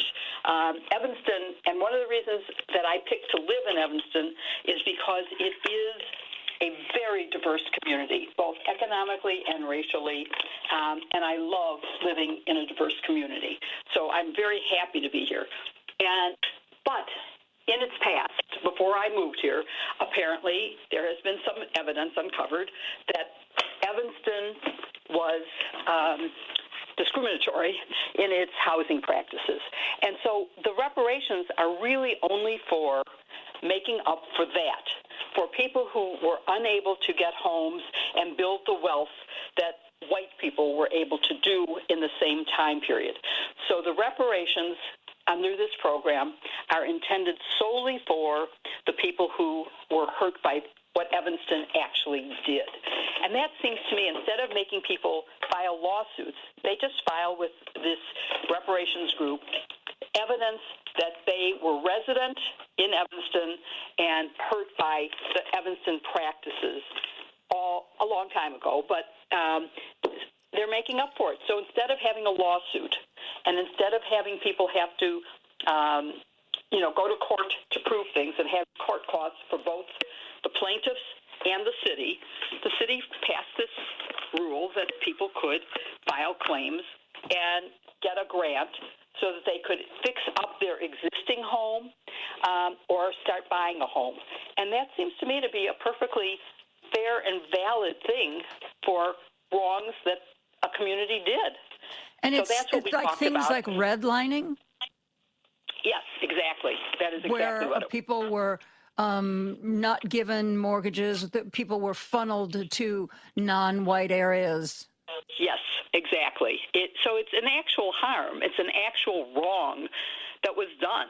And, I don't know whether a civil suit could be brought and someone might be able to get damages in court, but this avoids the cost of court and makes a lot of sense to me. So I was happy to talk to him to clarify what the program really was and why it's a proud thing that Evanston is taking responsibility as opposed to what southern states are doing to continue the inequities or to actually make them worse again, to undo, and the Supreme Court, to undo the Voting Rights Act protections. And so you have to be proud that Evanston is willing to take this on. Mm-hmm. I think that is, a lot of people just hear the word reparations, they think slavery, and it becomes a very thorny issue. I love the way that you explained it for what's going on in Evanston. I did ask Daniel how it got named that, and it was before he became mayor. And it's too bad because I'm afraid that first impressions, when you say reparations, it does sound like slavery, and that's not what this is. And I just wish that they would rename the program as something. I've also interviewed a number of times on Just the Facts and in the early days on iGen Politics when I was still doing that show with a phenomenal screenwriter and who is a messenger. I mean, his name is Billy Ray. He wrote the scripts for Game of Thrones, for Captain Phillips, which is a great movie, for Shattered Glass. Very successful screenwriter. But he has taken on messaging for Democrats because when Trump was first elected, he said, this is a messaging problem. And as a screenwriter, that's what I do. I message, and I'm going to volunteer to help Democrats get out better messages. And so I've talked to him about how you simplify a message to communicate what it really is. And maybe I'll ask him what the city of Evanston should call this. I just got an email from him today, if I can find it fast. He's working with a group. Let me look up Billy. While we're sitting here, Billy Ray, Billy the Kid. No, Billy Ray. I don't know who Billy the Kid is. William Ray. No, that's not. Yes, it is. Billy Ray. He's now working with a group called Astronauts for America. So I'm glad to be able to publicize it right here because that's why he's writing to me. And it's 108 former NASA astronauts. I mean, it's hard for me to believe there are 108 former NASA astronauts, but they're embarking on a national tour of college campuses to engage students and to remind them of their sacred privilege and duty to vote. And they're going from Alaska to Florida, and they are trying to help people be inspired to be voters. And who better than astronauts who are heroes? Yeah, really. Really. And their message, and here's how he distilled the message. Going to the polls is one small step for you and one giant leap for our country. Aww. Now, I mean, I think even kids, I mean, obviously you and I know what that one giant step for mankind means. But I have a feeling that even college students have heard what that meant when the first astronaut stepped onto the moon. And one small step for mankind, one giant step, one leap forward. So I mean, that's his gift of messaging. It just doesn't that resonate with you? Yep. I mean, thank you, Billy Ray, and I'm going to have to send a link to this show to him to show him that I paid attention to him. And he also wants money, wants a donation to help fund this, which I'm happy to do. But I think getting the word out is even more important. So and the voting is something that everyone who is listening, and of course, I always assume that your listeners are the smartest, best people. And so they all know. Well, they are. I think they are better informed than the average bear.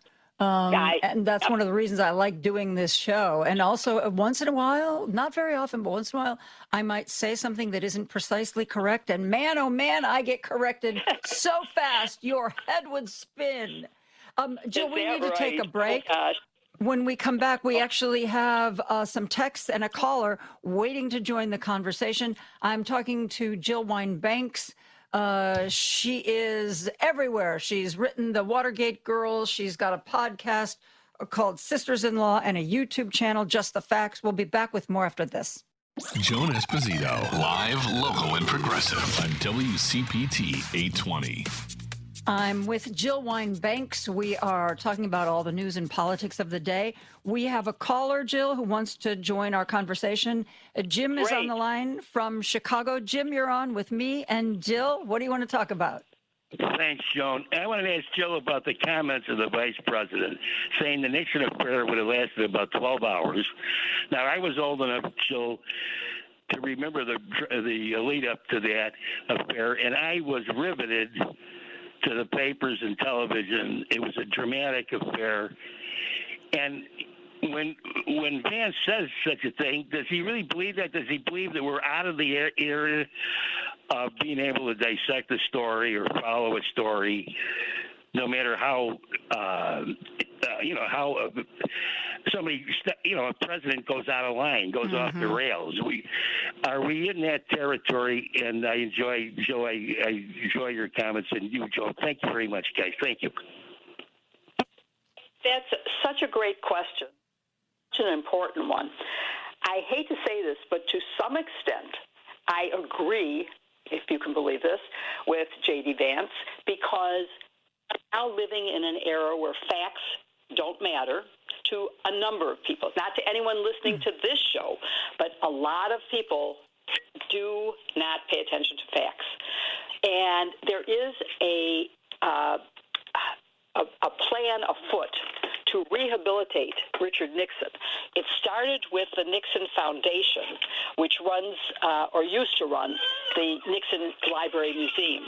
And so they have done a lot to hold on. Is that you calling me? Or no, am I that's still not on? me. Okay, hold on. I'm just going to get rid of it. Sorry, I'm turning my phone off. Apologies. Anyway, I do think that there is enough social media and enough from Fox News and other networks that we are in trouble, and that it is possible that people will believe that Richard Nixon wasn't so bad. And in comparison to Donald Trump, he wasn't. But he's worse because he set the standard. Because if he had not gotten away with, and I blame Leon Jaworski for not letting us indict, which is what I wanted to do. If we had been able to indict Richard Nixon, and he had gone to trial, he would have been convicted without a doubt. And had he been convicted, then maybe Donald Trump wouldn't be trying the things that he's doing. Because sure, we'd have a precedent. Oh, nobody's above the law. You think you are? Well, look at what we did with Richard Nixon. That's my point. And so I wish that there were a way that we could bring us back to that era where facts mattered, where bipartisanship was the way we operated, where getting everything you wanted was not mandatory. People were happy to get something done by agreeing across the aisle. And that's where I hope we can get back to, is a time when that was the case. And so it's important to look at what is happening with trying to bring back Richard Nixon. And, of course, they're using it as, oh, nothing happened to him, so nothing should happen to Donald Trump. Well, it should have happened to Richard Nixon, and something must happen to Donald Trump. And this nonsense about the Supreme Court saying, oh, he has immunity. Okay, let me point out that he does not have immunity for things he does that are outside of his official role. I don't think making billions of dollars is outside is within his official role. Yes, Jill, there's something I want to ask you about. People have been, looking back on the Nixon years, and especially with Donald Trump becoming more and more erratic. And it was reported, you might know the truth of this. I read that when Nixon realized that his political career was over and he was drinking very, very heavily every day in the White House, it was reported that a couple, I don't know if it was his Secretary of State or Secretary of Defense, but it was reported that a couple people very high up in the government literally took the nuclear football away from him, just on the off chance that when he was really drunk, he might do something untoward. Do you think that really happened? And do you think there's anybody who would be willing to do that with Trump? I have heard that enough and have never heard it rebutted in a way that would make me think it was not true. So I do think that may be the case. I don't know that for a fact. I don't think there is anyone who would do it now, even though there is even clearer evidence that something needs to be done to protect the country. I mean, his behavior in Iran is enough to scare anyone, don't you think? Yes, and absolutely. So I just think we need to do something to protect America. And personally, I think obviously he should have been impeached after the first time, and shame on all those people who said, well, there is the criminal system, and then did everything they could to stand in the way of the criminal system progressing to do anything to punish him. So we're not in a good way in terms of the legal system protecting us. And I wish we were. I wish we could. But so far, not. So I would like to see something happen that would protect us. And, listen, J.D. Vance has a lot to gain. He could become president if the 25th Amendment were used. I'm not sure America gains anything. In fact, I think we probably are worse off. But, I guess at least we'd have a precedent. And maybe then we'd watch J.D. Vance and say, okay, now it's time for him to go too. Because that's where we're at, is in a very bad way. Yeah. And this is kind of tangential, but somewhat related. Have you noticed how no matter where he is or what he's doing, J.D. Vance has this little smile, almost a smug little smile? I am convinced it's because he realizes how sick Donald Trump is, and he realizes that there's probably virtually no chance that Donald Trump will live out his term. So it's like, hey, I got nothing to worry about. I'm going to be president sooner or later, guys. So you know what? Who cares? Yeah, maybe there is a lot of wonder at a man who eats the way he eats. Yeah. I mean, a big doctor would say this is not a healthy thing. I agree 100%. Jill, before we go to break, there's something that I want to play, some sound I want to play. This is somebody recounting part of a judge's ruling.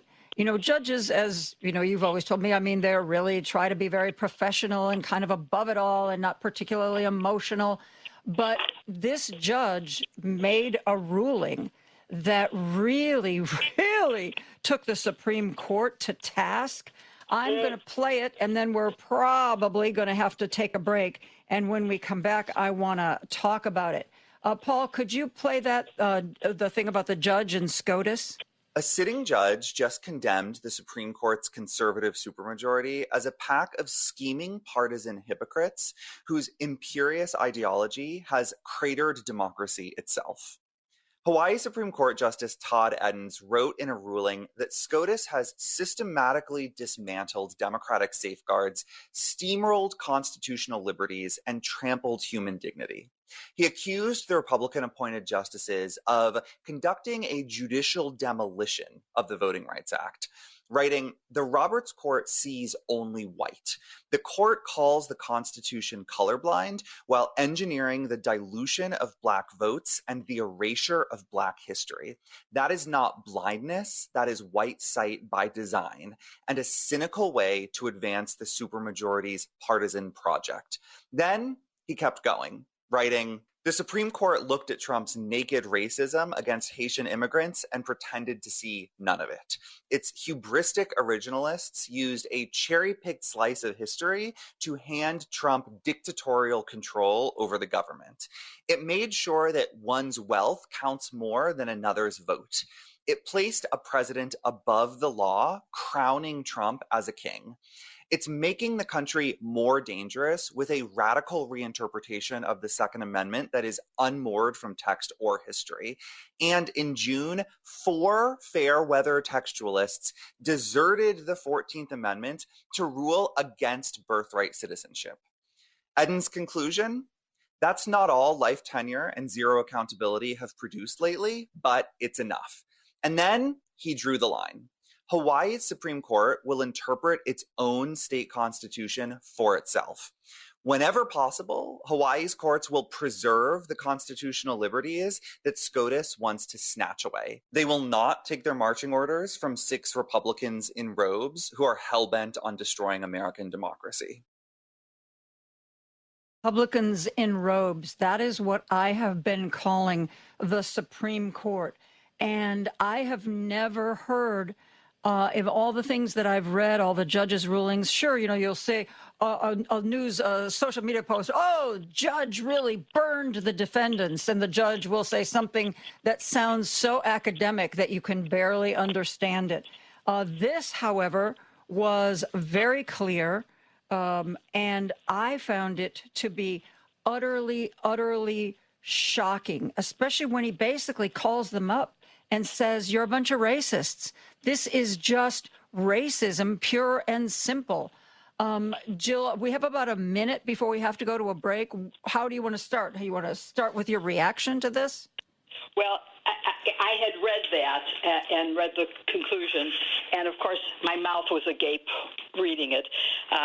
It is very surprising for a judge to do that, but we've also had judges in robes marching in the streets trying to get the point across that our democracy is starting to fail. So it's surprising and it's still rare, but of course I agree with everything that the judge said, and we have to be grateful for state constitutions because the state Supreme Court can still interpret state constitutions, and they don't take their orders from the Supreme Court as they would have to do on the U.S. Supreme Court. So we may still have rights in Illinois and other states like Hawaii where the state Supreme Court says, "Hey, I get what the Constitution says in Illinois, in Hawaii, in probably California and New York and a few other states. And I know what the U.S. Constitution meant, and we're going to keep up with that. They may take voting rights away, but they're not going to take it away from our citizens." Mm-hmm. So I think it's a good thing. It is quite shocking to hear that language that sounds more like an op-ed than a legal opinion. But there's nothing wrong about it. It's all absolutely consistent with what I consider to be the law.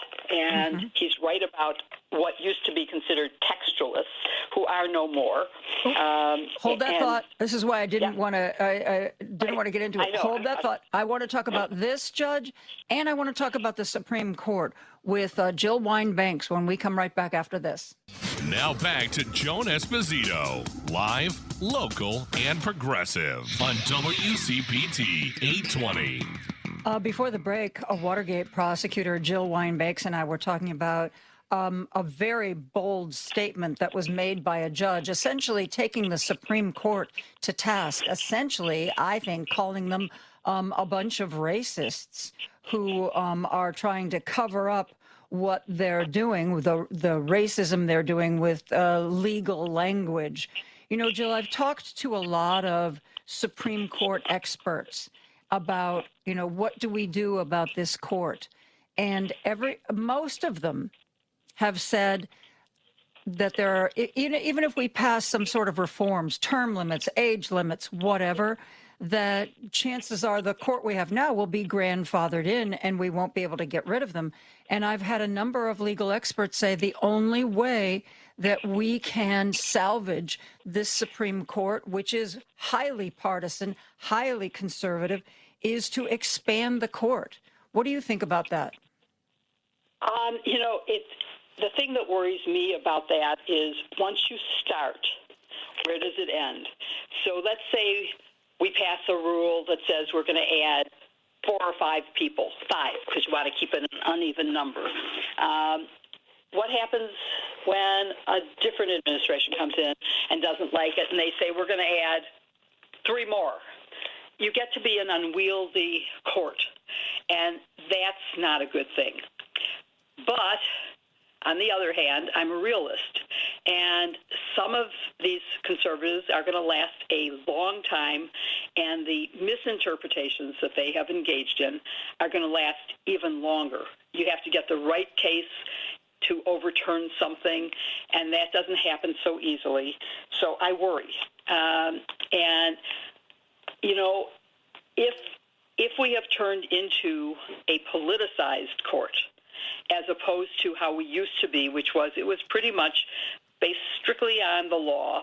And then we got into this stuff where they're using subjective judgments of what was meant in the 1700s and doing it based on their current political views, in my opinion, so that you get, well, we can't take this case right now. It's too close to the election, and it would interfere. And that's because it's a Republican map that they would have to undo. Whereas when it's a Democratic, no, we aren't going to let that map go into effect. So we're not getting equal justice. And that's where it becomes obvious to me that we need to have a solution. What that solution is, obviously, a Democratic Congress, House and Senate, a Democratic president. And even if the Democrats take the House and the Senate in November, they can only stop the president. He can stop them from doing anything positive because he can veto, and he will. So there's not going to be positive legislation, but at least some of the stuff, you know, a war resolution would pass if we had a Democratic House and Senate. And there would be other things that would say, we're not funding the Pentagon while they're killing people at sea in international waters. That isn't our right. It isn't legal. It's against the international law. And yes, we don't belong to the International Criminal Court, so they can't hold you accountable, Mr. President, but we can. And yes, Mr. Hegseth, we're not going to fund you while you're trying to give testosterone injections to members of the service because you think that that is the standard by which we can tell whether people are warrior ready. And that's baloney. I mean, he's gone so far. That may be the most horrible thing he's done. Isn't that insane? This whole macho, if you have low T, we're going to make sure you have enough T because we want real men who are overflowing with testosterone. Exactly. Isn't that ridiculous? I mean, how insane is that? It's completely insane. But that's the Pentagon under Hegseth and Trump, and we have to blame Trump. definitely behind all this. Yeah. And J.D. Vance, too. I mean, you mentioned J.D. Vance earlier. He's for the trad wife. And, congratulations. He now has a new son. I didn't even know she was pregnant, but it seems to be what he wants for all women to be at this time of our lives, where women should not be out working. They should be home having babies. Yeah, and his wife was such a high-powered lawyer before he became vice president. I wonder how she feels about all that. Do you remember the statement he made before they were elected? I love her even though she's not white. Right then and there, I would have divorced his butt. Oh, I actually don't remember that. Yes, because somebody was talking to him, because, of course, this is the white Christian Nationalist Party, and his white wife is obviously a brown person. I love her, even though she's not white. Yeah, right then and there, he was dead to me. That was just reported. I would have to hear him to believe that he could be so stupid to say that. Yeah, he was. He did. Joan Banks and I are going to take a break. We're going to be back with much more after this. Don't turn that dial. A dangerous mistake to make. Joan Esposito, live, local, and progressive, returns right now on WCPT 820. I'm joined by one of the members of the Sisters-in-Law podcast, former Watergate prosecutor Jill Wine-Banks, and we were just talking about J.D. Vance, which is interesting, Jill, because we just got a text from Diane about J.D. Vance. J.D. Vance could serve 10 years if he takes over for the Donald. That may be the plan all along and why he was groomed for the role. Diane, the only flaw that I see in that argument is that I can't imagine any circumstances where Donald Trump willingly gives the presidency to anybody else. I think he's either got to be told that he can't ever run for re-election, or he's going to be taken out by an ambulance. But what do you, Jill? Can you see him? You see him like saying, "Oh, well, it's good for the party if I step aside and give J.D. Vance a leg up on the next election." Really? No, I don't see any chance that he would. It is true that as long as he doesn't take over until the last 2 years, he could be reelected. But the other issue is, would he be reelected? Is he electable at all? Because he doesn't have much personality, I would say, and his policies are as draconian as, or worse than, Donald Trump's, because I think he actually may believe them, although he's a dramatic shift from when he wrote his first book, Hillbilly Elegy. It's a different person now than he was, although maybe he is the same person, he just lied then. I'm not sure. I sort of didn't feel it was genuine when I read the book originally, and I do not recommend reading the book. There have been a lot of people who've criticized it and said it's much more of a fictional account than anything else. Yeah, I suspect that's true. I really, really do. So I don't know. I can't see him being reelected. He is not Donald Trump, that's for sure. So there's a couple of issues with this. One is, would Donald Trump? Probably not. Would he be reelectable? I hope not.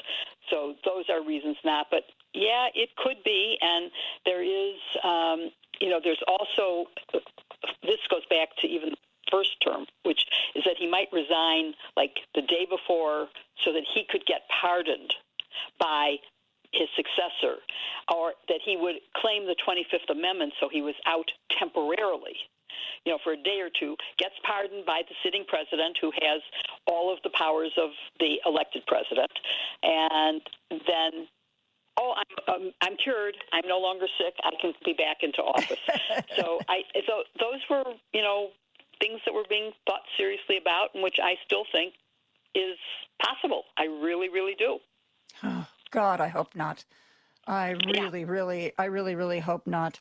And I think that if Trump were interested in anybody but himself, if he were really looking for a successor, I think he would rather see Ivanka in the White House than J.D. Vance. And I think the only reason J.D. Vance got the VP nod is the same reason J.D. Vance only just barely won the Senate seat. Peter Thiel's money. Possibly, yes.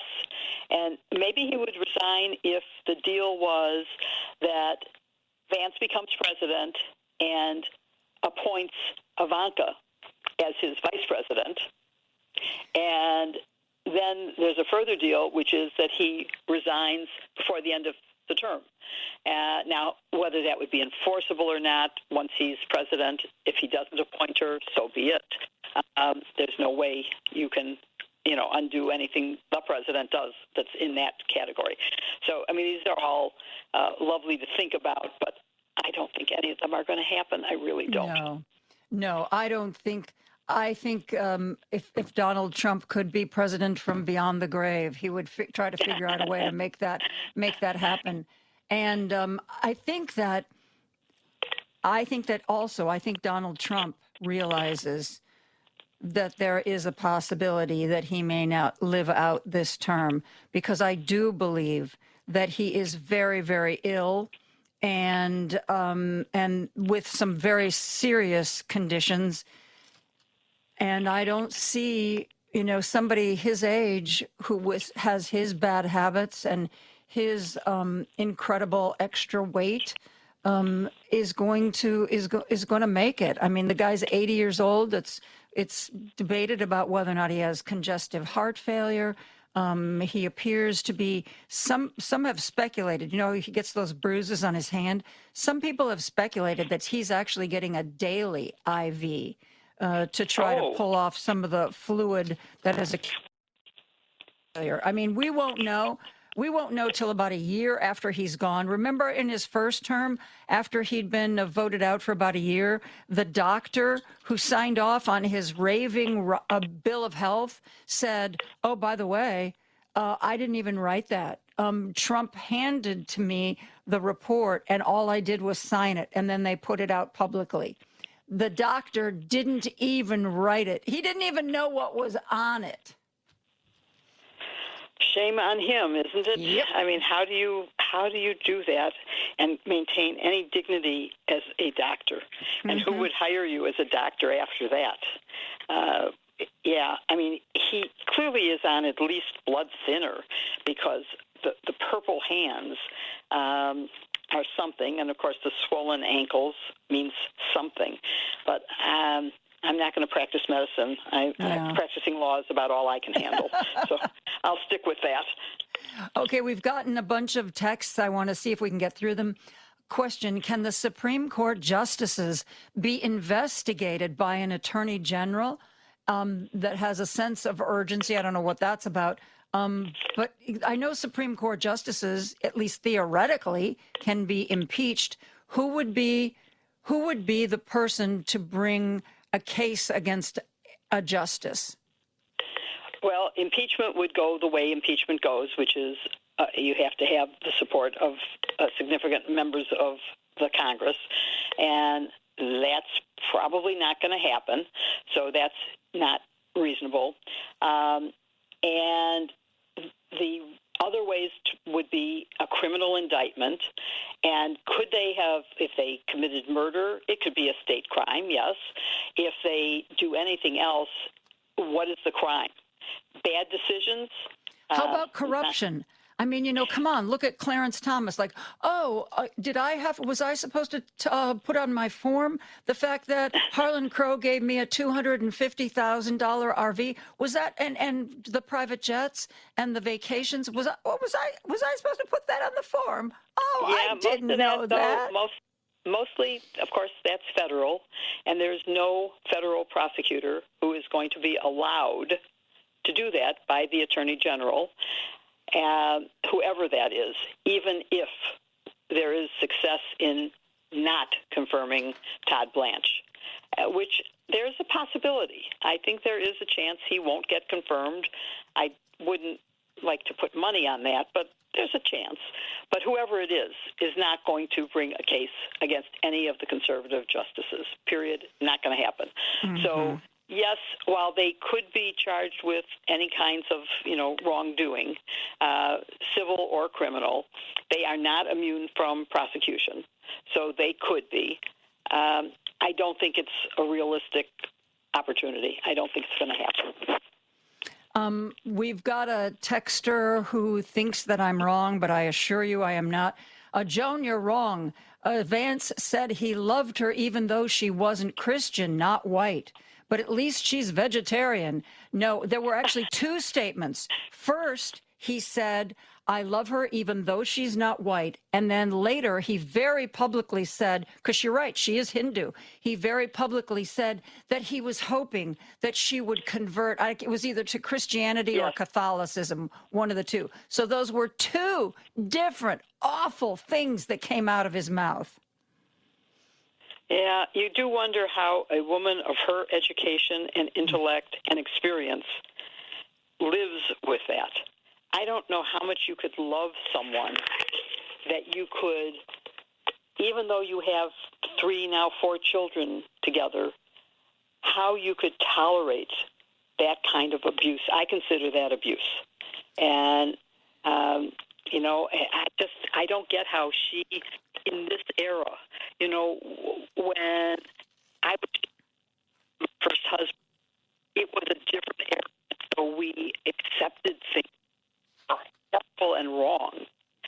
But anymore, she of being a person. Hey, you have this. Jill, you're breaking up and dropping out. Why don't you hang up? Paul, could you call Jill again so we can reestablish a contact? Okay. Yeah. Oh, now she's back. Okay. I'm now back? Yes, you're back. Sorry 100%. about that. I agree with you on that, and it makes me wonder. I mean, J.D. Vance is a very transactional guy. Oh, I think Trump is like Hitler. No, I was mistaken. He's the greatest guy who's ever walked the earth. And J.D. Vance has a history of saying whatever is politically expedient in the moment. He does. You don't get the feeling that he really has any beliefs, any kind of code that he lives by. There's no red lines he would never cross. It's all whatever gets me through the moment. And I wonder, if she's the same way. I can't see how you could be married to someone who has no backbone, seemingly no moral compass except whatever it takes me to get ahead. I mean, maybe he sat her down and said, look, I'm going to have to say a bunch of stuff. And I know what I really believe and what I don't, but I'm going to say a bunch of stuff and just hang on with me because sooner or later I'll be president and you'll be first lady. Maybe that was the conversation. Wow. And what does she get out of being first lady that would be worth the personal indignity? That's what I don't get, but maybe she should ask Melania. Yeah, really. Actually, the one she should talk to is Michelle Obama, who has been very candid in the years since they've left the White House. And you forget, like she's been on the various talk show clips, she talks about how she wasn't ever allowed to drive a car. And even now, she said she got to drive a car once. They were on like Martha's Vineyard and she was driving her daughter somewhere. And she said, the Secret Service wasn't happy about it, but they allowed me to be in the car with my daughter and for this short trip from A to B, even though they were right there before and after her car. She said, not being able to roll down the windows. She said, you forget what kind of sacrifices of daily life these people make. How she wasn't allowed to roll down the window. She was never allowed to drive. And there were so many other things that you just wouldn't even show up on your radar. Because I remember one of the talk show hosts said something about, do you miss being first lady? And she was like, oh, God, no, God, no. And then she like shuddered and she was like, wait, I didn't mean that the way it came out. I didn't mean that the way it sounded. But her initial reaction was, oh, God, I would never want to do that again. It's certainly understandable. And she did it Yeah. She absolutely did. Oh, we just lost you again. Call myself. Okay. Paul, could you give Jill a call real quick so we could maybe get her back on the air? I'm not quite sure why that happens, whether it's an interweb thing or a cell service thing. You know, everybody has places in their house that are dead zones. Maybe she wandered into one of those. We've been talking to Jill about all kinds of things going on in politics. She does a YouTube show called Just the Facts. Her most recent guest was Daniel Biss from Evanston, where they talked about reparations. She also does a podcast with 3 other female lawyers, and it's called Sisters in Law.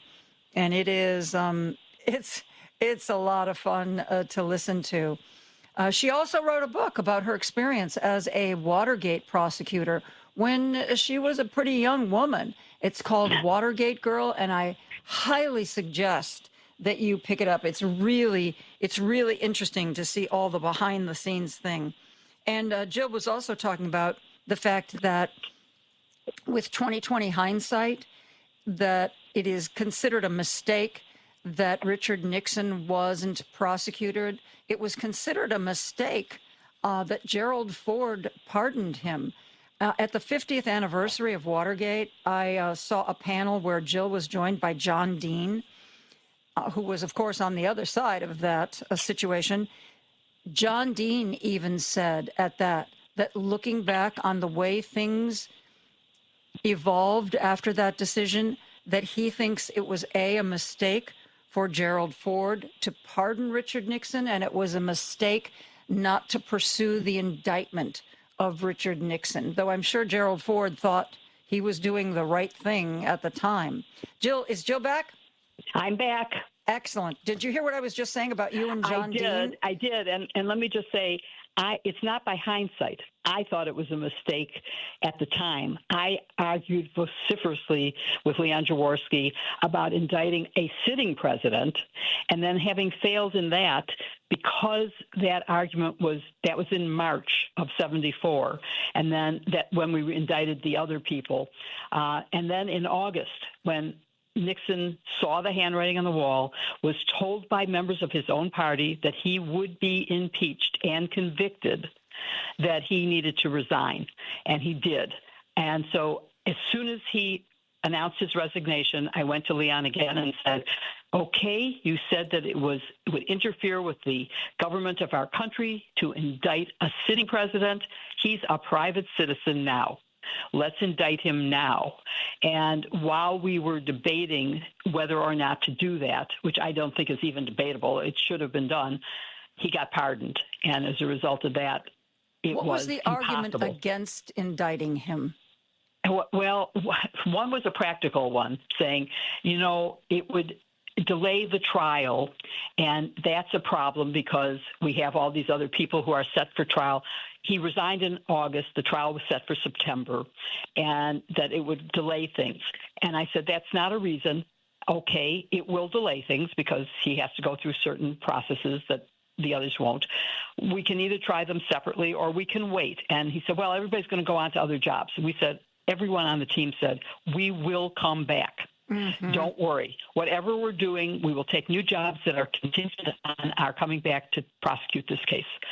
And I think Leon just really felt like the country, he may have felt like the new president, Ford, felt, which is, we've suffered enough. Let's put this behind us. Let's move on.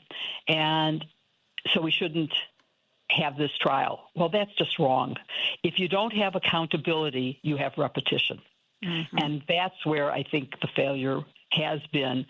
We have luckily had presidents since then who have basically maybe not followed the policies I would like, but have followed the concept of the rule of law, who have not made $2.2 billion in their first year of their new term, who have not taken emoluments. I mean, the Qatari jet Think about what that means. It's costing us. It isn't free, and he's taking it with him. Yeah. It's not a gift to the government. It's a gift to him. Yeah. You can't take a gift as a federal employee for more than, I can't remember what the amount is now, but let's say $100, which would be high, I think. I think it's probably $40. I don't know. Why does he get to take that and say Jill, that we're going to have to save that discussion, which is an important one, for another day because we are out of time. Oh, good. Jill Okay. Wine-Banks, thank you so much for being here tonight. I really appreciate it. Thank you, Joan. It's been a pleasure. And thanks to the listeners for having sent in questions. We love getting those questions. Yeah. I will be here tomorrow at 2, and Tom Hartman is going to be joining me. He has a new book. Have a great evening, my friends. Good night.